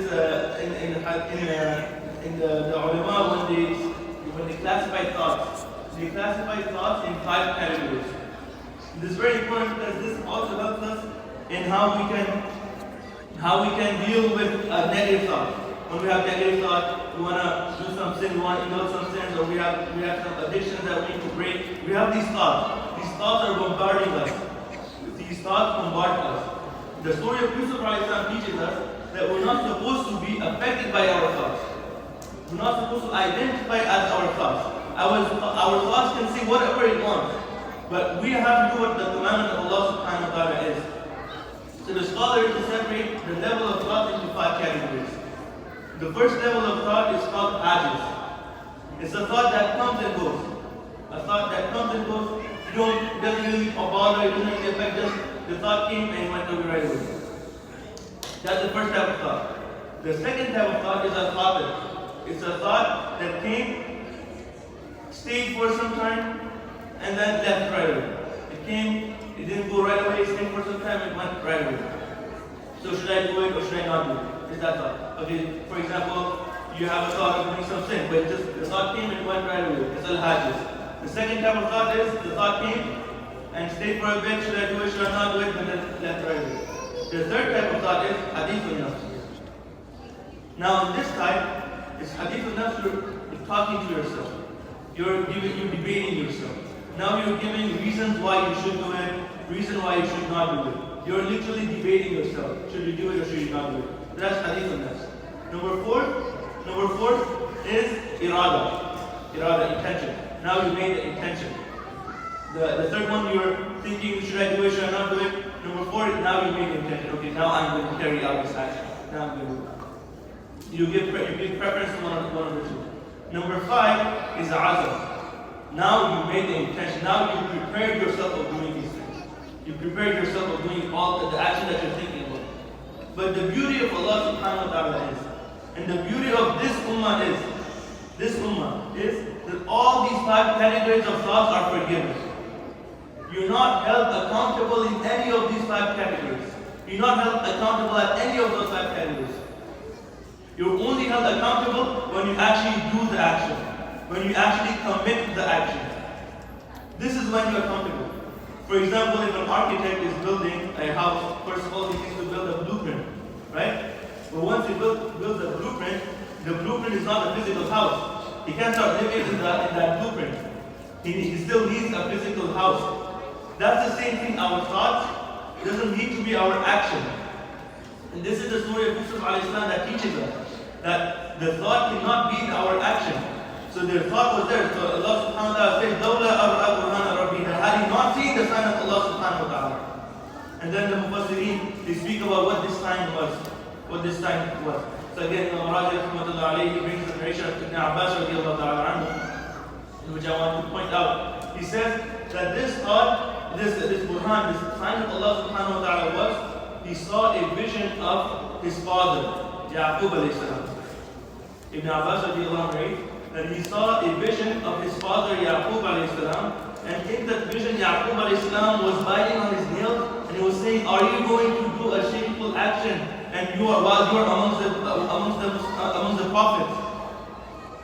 Will you do a shameful action while you're amongst the prophets, while you're a prophet yourself?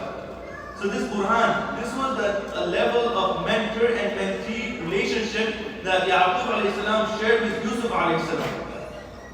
Yaqub alayhi salam shared with Yusuf alayhi salam a level of connection that I need to look out. There will be someone who will ask me at the end of the day how I did, what I did, when I did. So there is that sense of relationship that we have with our mentor. And my dear said brothers, there are two types of mentors. First one, you go to him, you say, brother, for example, we'll take an example of navigation. You go to him and you say, brother, I need to get to this destination, can you guide me towards it? So this brother will say, it's very easy, you go a kilometer straight, you turn right, and you go another kilometer, you turn left, you go straight for some more time, and then you get to your destination. That's the first type of guide. Whatever, he did his job. He guided, right? That's the first type of guide. But the second type of guide is, you go to him, and you say, look, I need to get to this destination. So this person, he says, you know what? I'm not going to just tell you where it is. I'm going to take you where it is. And I will not leave you until you get there. Every time you try to take a wrong turn, I will take you to the correct turn. Every time there's an obstacle, I will tell you how to go through the obstacle, how to pass through the obstacle, how to maneuver yourself from our obstacle. Because I know the area, I know the places, I'm going to make sure that you get to your destination. That is my duty. All you need to do is follow my instruction. All you need to do is when I say this, you have to turn right. Your GPS can tell you to turn left over here, but you need to listen to me. I know this place. My dear brothers and elders, this is the relationship that Quran needs to have with us. that we need to have the relation with the Quran like this.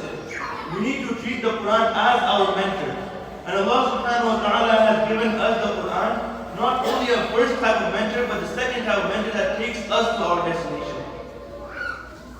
The Quran will not leave us until we get to our destination, which is Jannah. Until we get to our destination, which is Jannah. And it's narrated in hadith that the person will be in front of Allah subhanahu wa ta'ala. And all the surahs will come to him that he would recite. And he will argue with Allah subhanahu wa ta'ala. And he will present their case to Allah subhanahu wa ta'ala. For example, you know the hadith of Tabarak al-Ladhi, the person who recites Tabarak al-Ladhi before going to sleep. That literally the surah of Tabarak al-Ladhi comes in a form and protects him from the punishments of the grave. So they're literally making sure that we get to our destination. But not only in our afterlife, not only after death, but even in this world. Even in this world, the Quran will make sure that we get to our destination. In our highs and lows, the Quran will be with us. In our time of depression, the Quran will be with us. In our time of ecstasy, the Quran will be with us. In every single moment of our life, the Quran will be with us. We might be going through financial crisis, existential crisis. No matter what crisis we may be going through, the Quran will be with us. The Quran is that guide. The Quran is that guide that will be with us. And the hadith of Rasulullah ﷺ says, and teaches us that if you take care of the Quran and if you use the Quran as your guide, then it will lead you to Jannah. It will lead you to Jannah. This is the hadith of Rasulullah ﷺ. Man ja'alahu amamahu saqadahu ila Jannah. So my dear brothers, this is a Quran that we're going to use as our guide. We're going to use them, we're going to use the Quran in every single part of our life. It can be our guidance. But when I say the Quran, this is a point I want to really mention, and I want to put note on this point, that when we say the Quran, what do we mean by the Quran? When we say the Quran, what do we mean by the Quran? Do we mean the pages? Do we mean the Quran that we do have? Of course, that's also the meaning of the Quran. But when I'm saying the Quran being as our mentor, when I'm saying the Quran being as our guide, I am including something else also. And to elaborate on this, I'm going to mention this story or mention this hadith. That a tabi'i, the second generation, Sahaba tabi'i, those who saw the Sahaba in Halat al-Iman, the second generation, he comes to Aisha radiallahu ta'ala. And he says, of course, Aisha radiallahu anha, she was the wife of Rasulullah sallallahu alaihi wasallam. She was the companion of Rasulullah sallallahu alaihi wasallam. She saw Rasulullah sallallahu alaihi wasallam her whole life.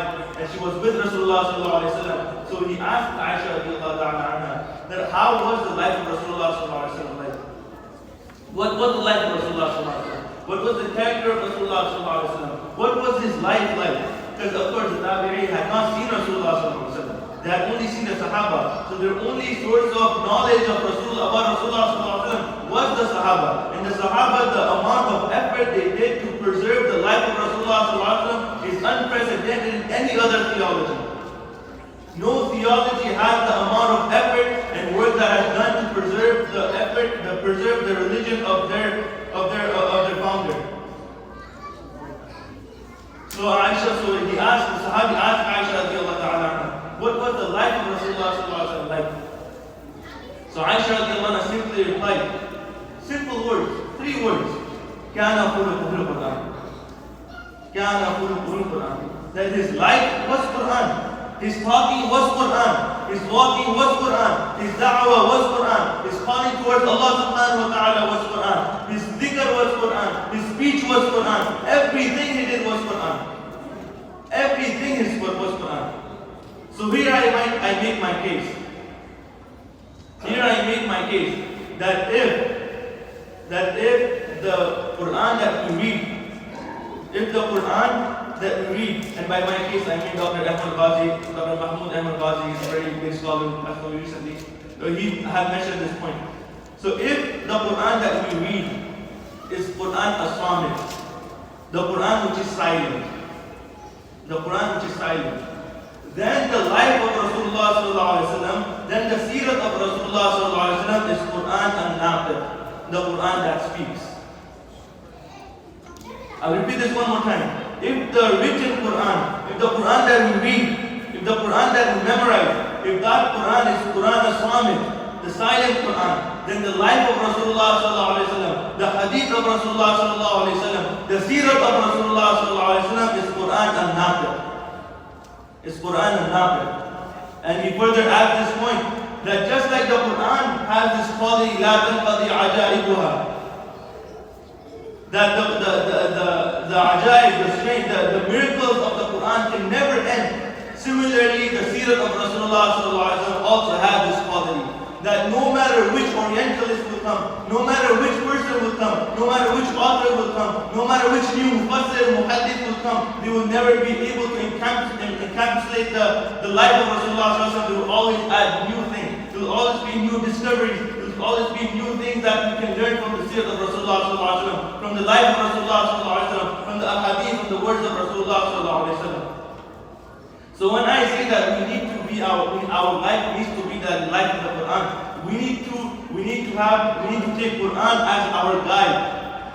Then I mean we need to take Quran, the written Quran, the Quran that we memorize, and we take the hadith of Rasulullah sallallahu alaihi wasallam, the seerah of Rasulullah sallallahu alaihi wasallam. Because always the mufassirin, they make two categories. Right now, the reason why I'm mentioning these things is many people, they have problem, the Orientalists, they will have allegations against certain ahadith or the concept of ahadith. This is why I feel necessary to mention these points. There are two types of ahadith, or there are two types of revelation.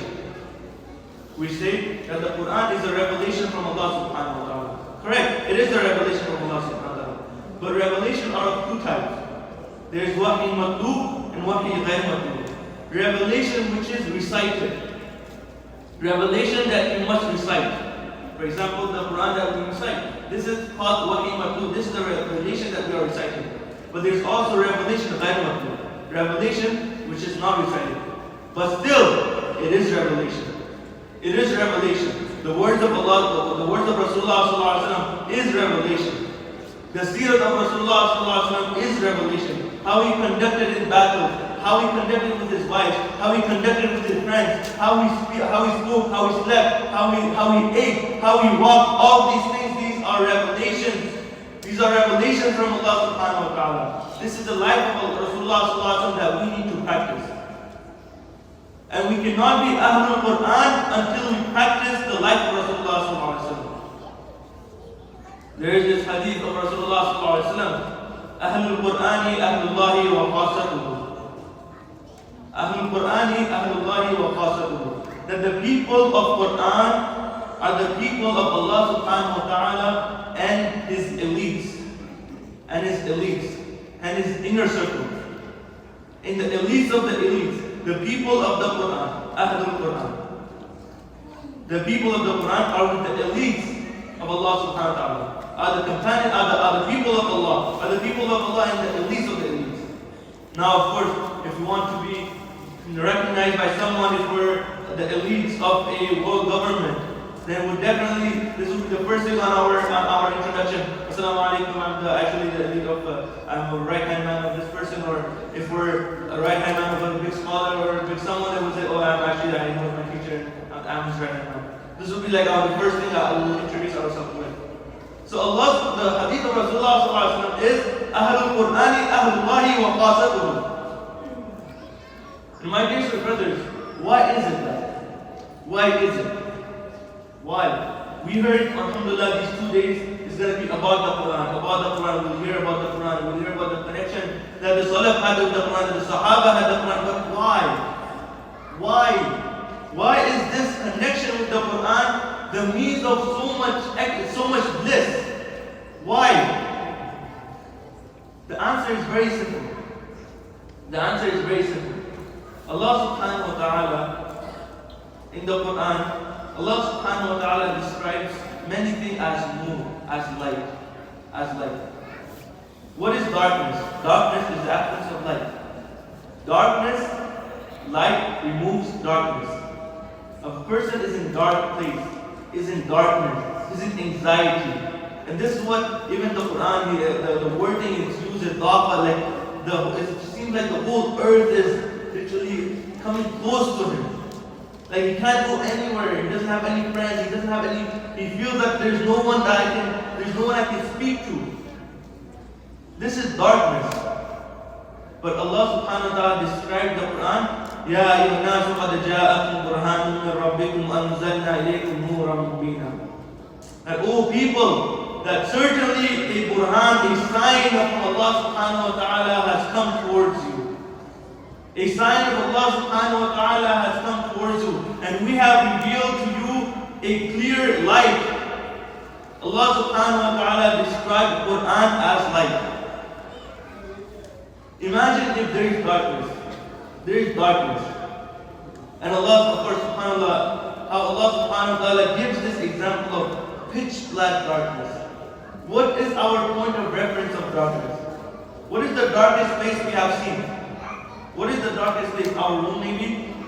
What is the darkest place we have seen? The Quran gives us an example of what is darkness. And when we really think about this verse of the Quran, it really ponders, throws the mind. Allah subhanahu wa ta'ala says in the Quran, it's like someone is in deep sea, deep ocean. أو كظلمات في بحر الجين يغشاه موج من فوقه موج من فوقه سحاب. It's as if he's in the depth of the ocean. He's in the depth, and I'm giving the example of darkness.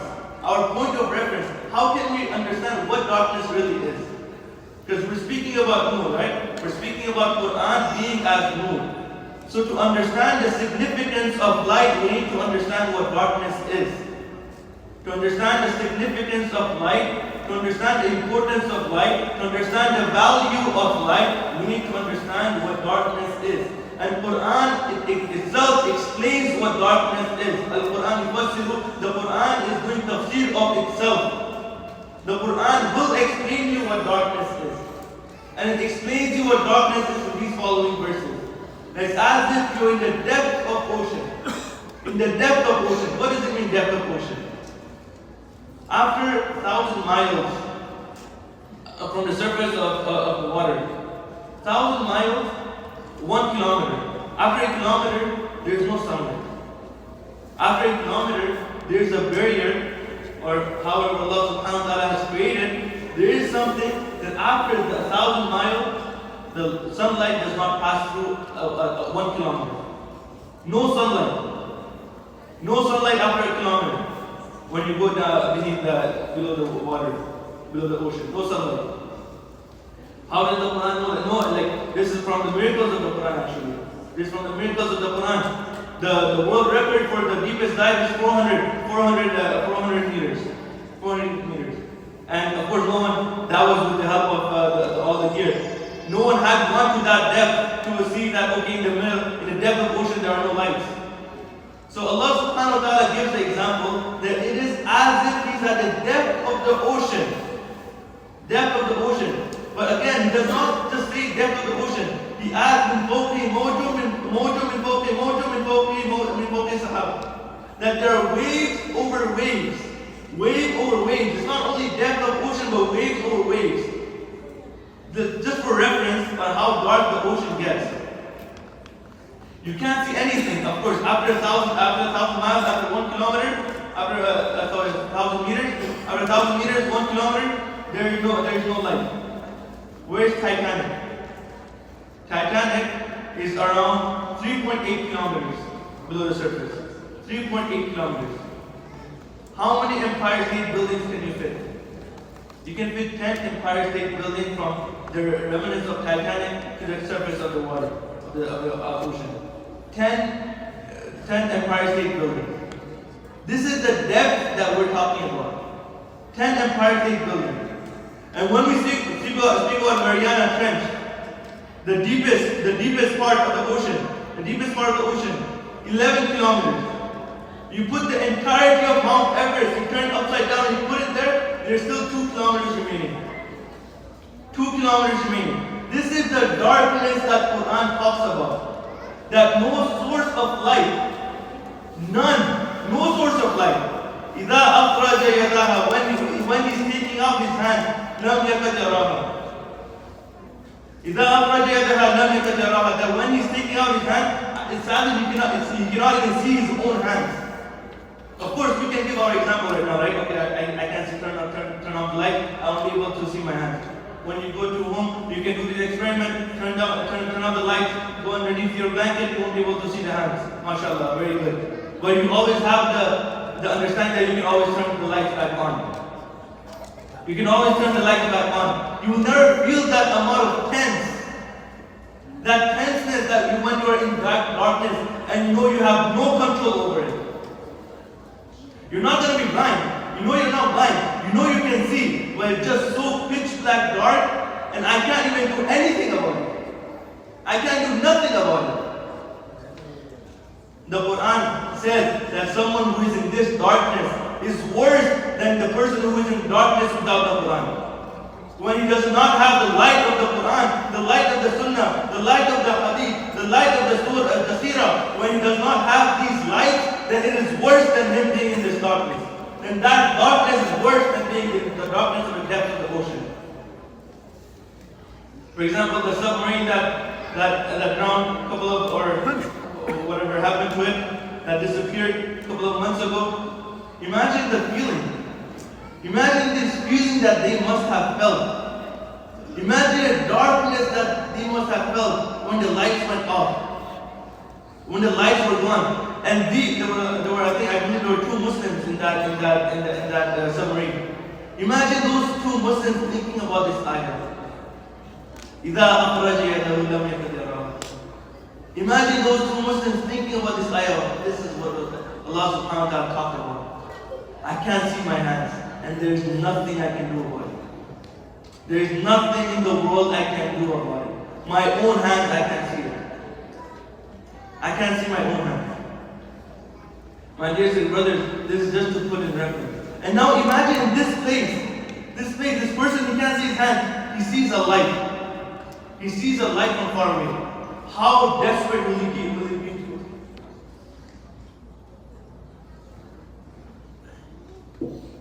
I ask an excuse from our chef for this interruption. There is a Mercedes C300 white car in the Tristan Green parking lot. A license plate K02GLA. Someone needs to leave right now. So whoever the car is, please if you can go and remove your car. Jazakallah khair. Mercedes C300 white K02GLA. Jazakallah khair.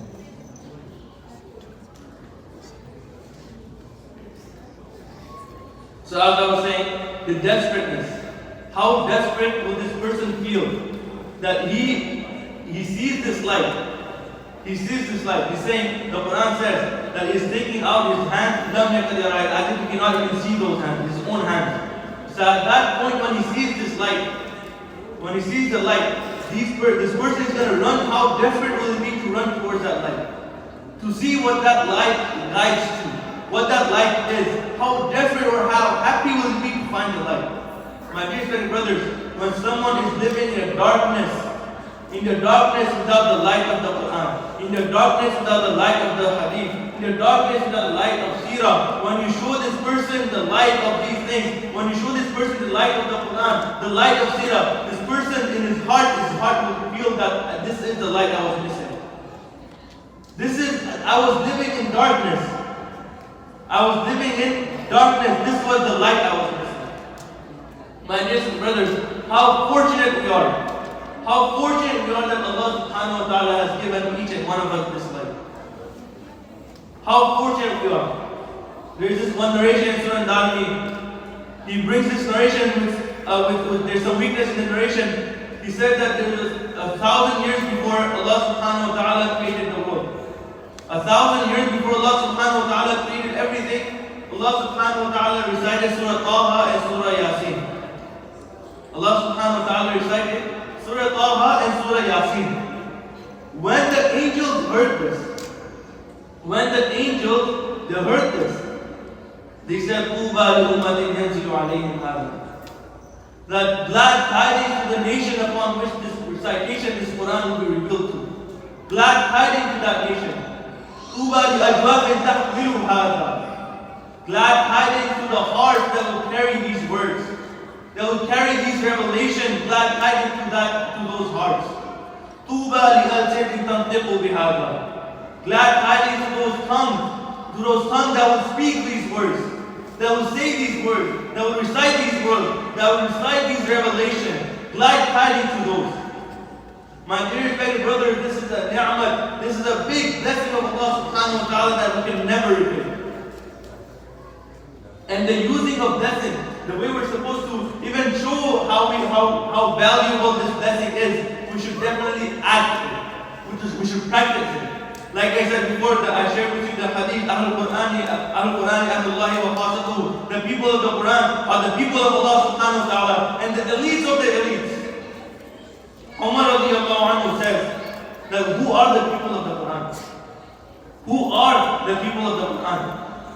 He says the people of the Quran are those people who act on the Quran. Are those people who act on the Quran. Who are the manifestation of the Quran. Whatever the Quran says, they do.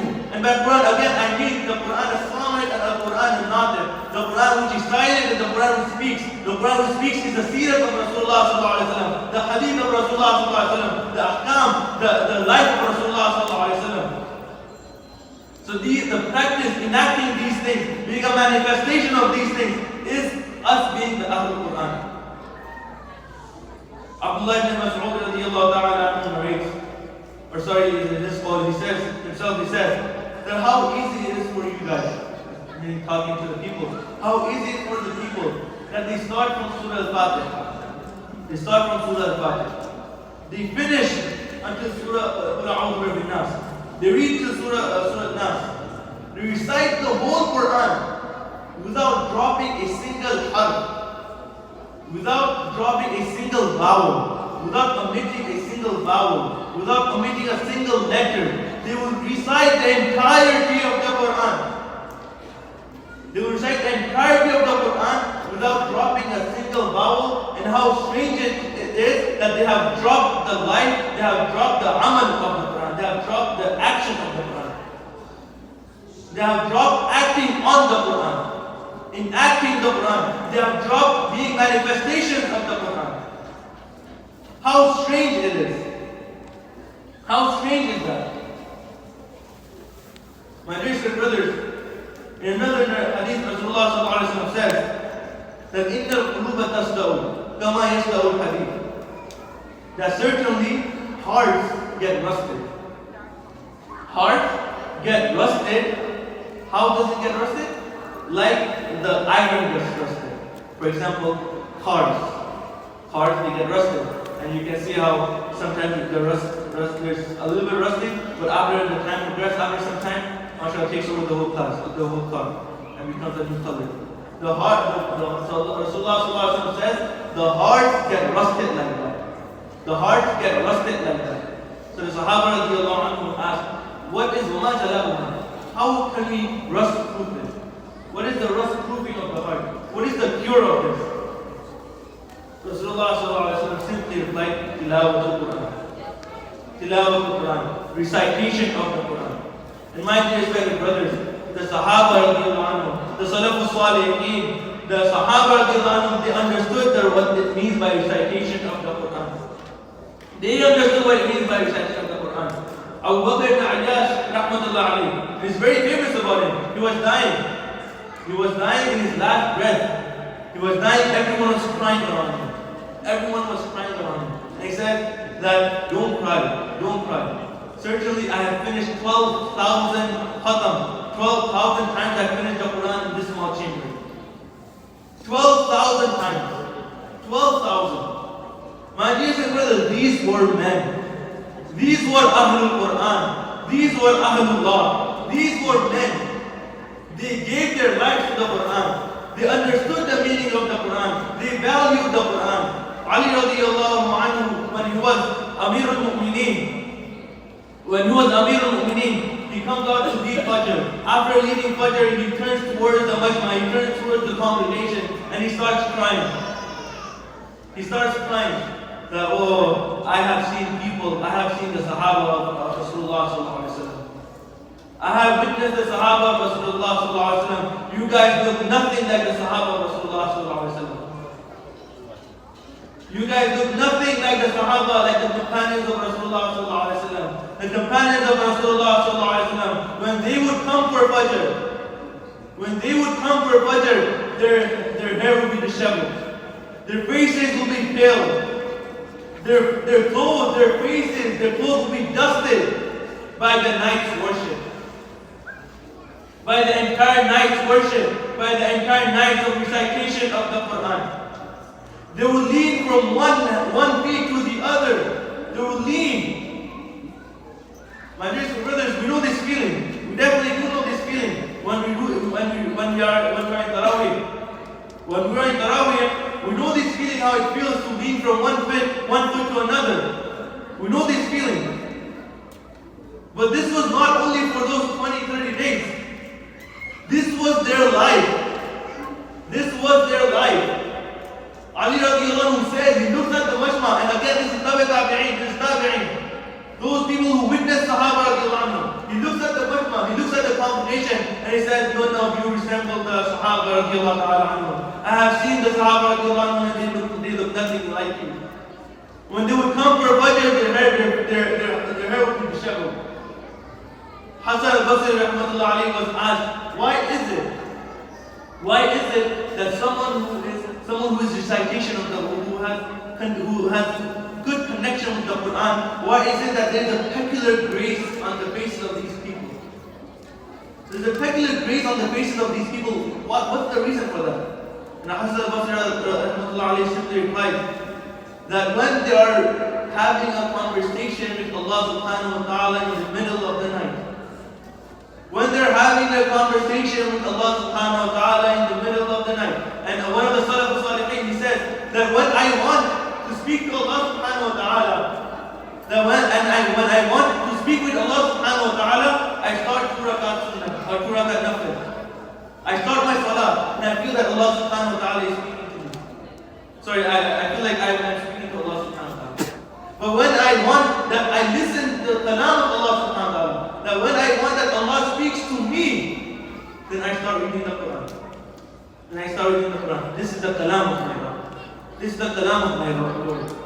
This is the kalam. This Allah subhanahu wa ta'ala is speaking to me.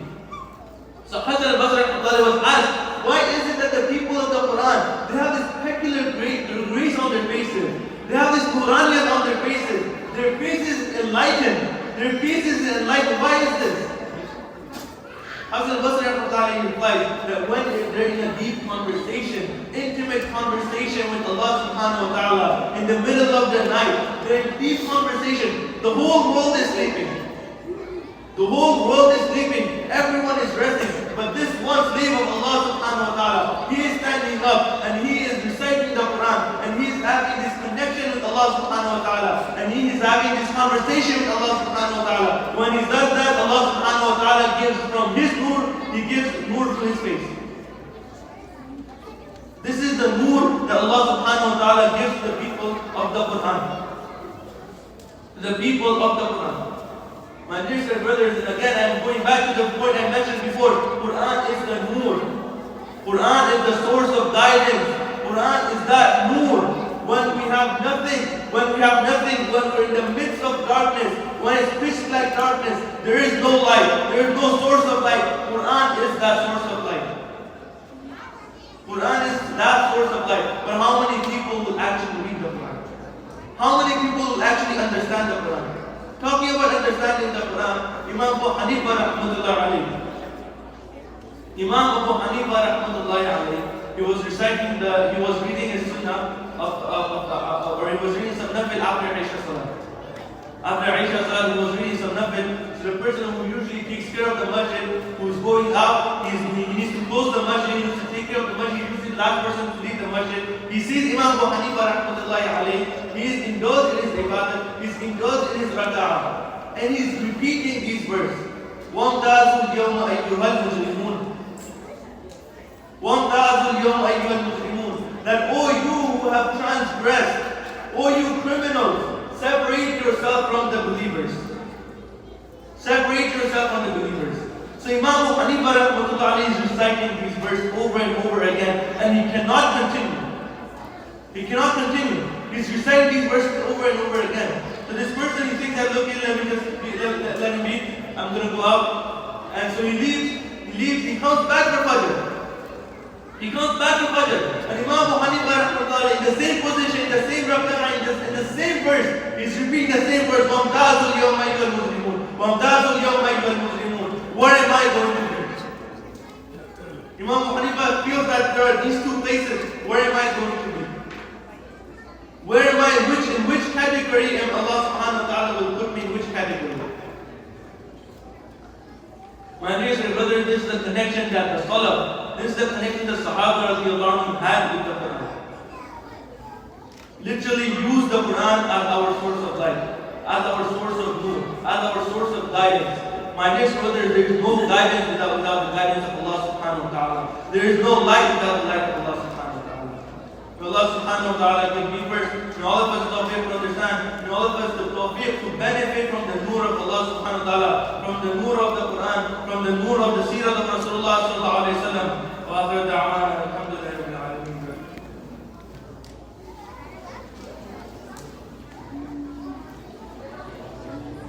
Jazakallah khair, our dear Sheikh Omar Muntani. Inshallah, we will break for the barbecue now. The women will go downstairs. The woman will go downstairs, inshallah, for the barbecue. It is prepared for you already. You can take it home or you can eat there as well. It will be distributed to you in your hands, inshallah. So make sure to take it in your hands, inshallah, and either eat downstairs or go outside. For the men, they will go outside. So we will proceed out the doors, inshallah, and the brothers will give you your pack of barbecue. For the children, they will get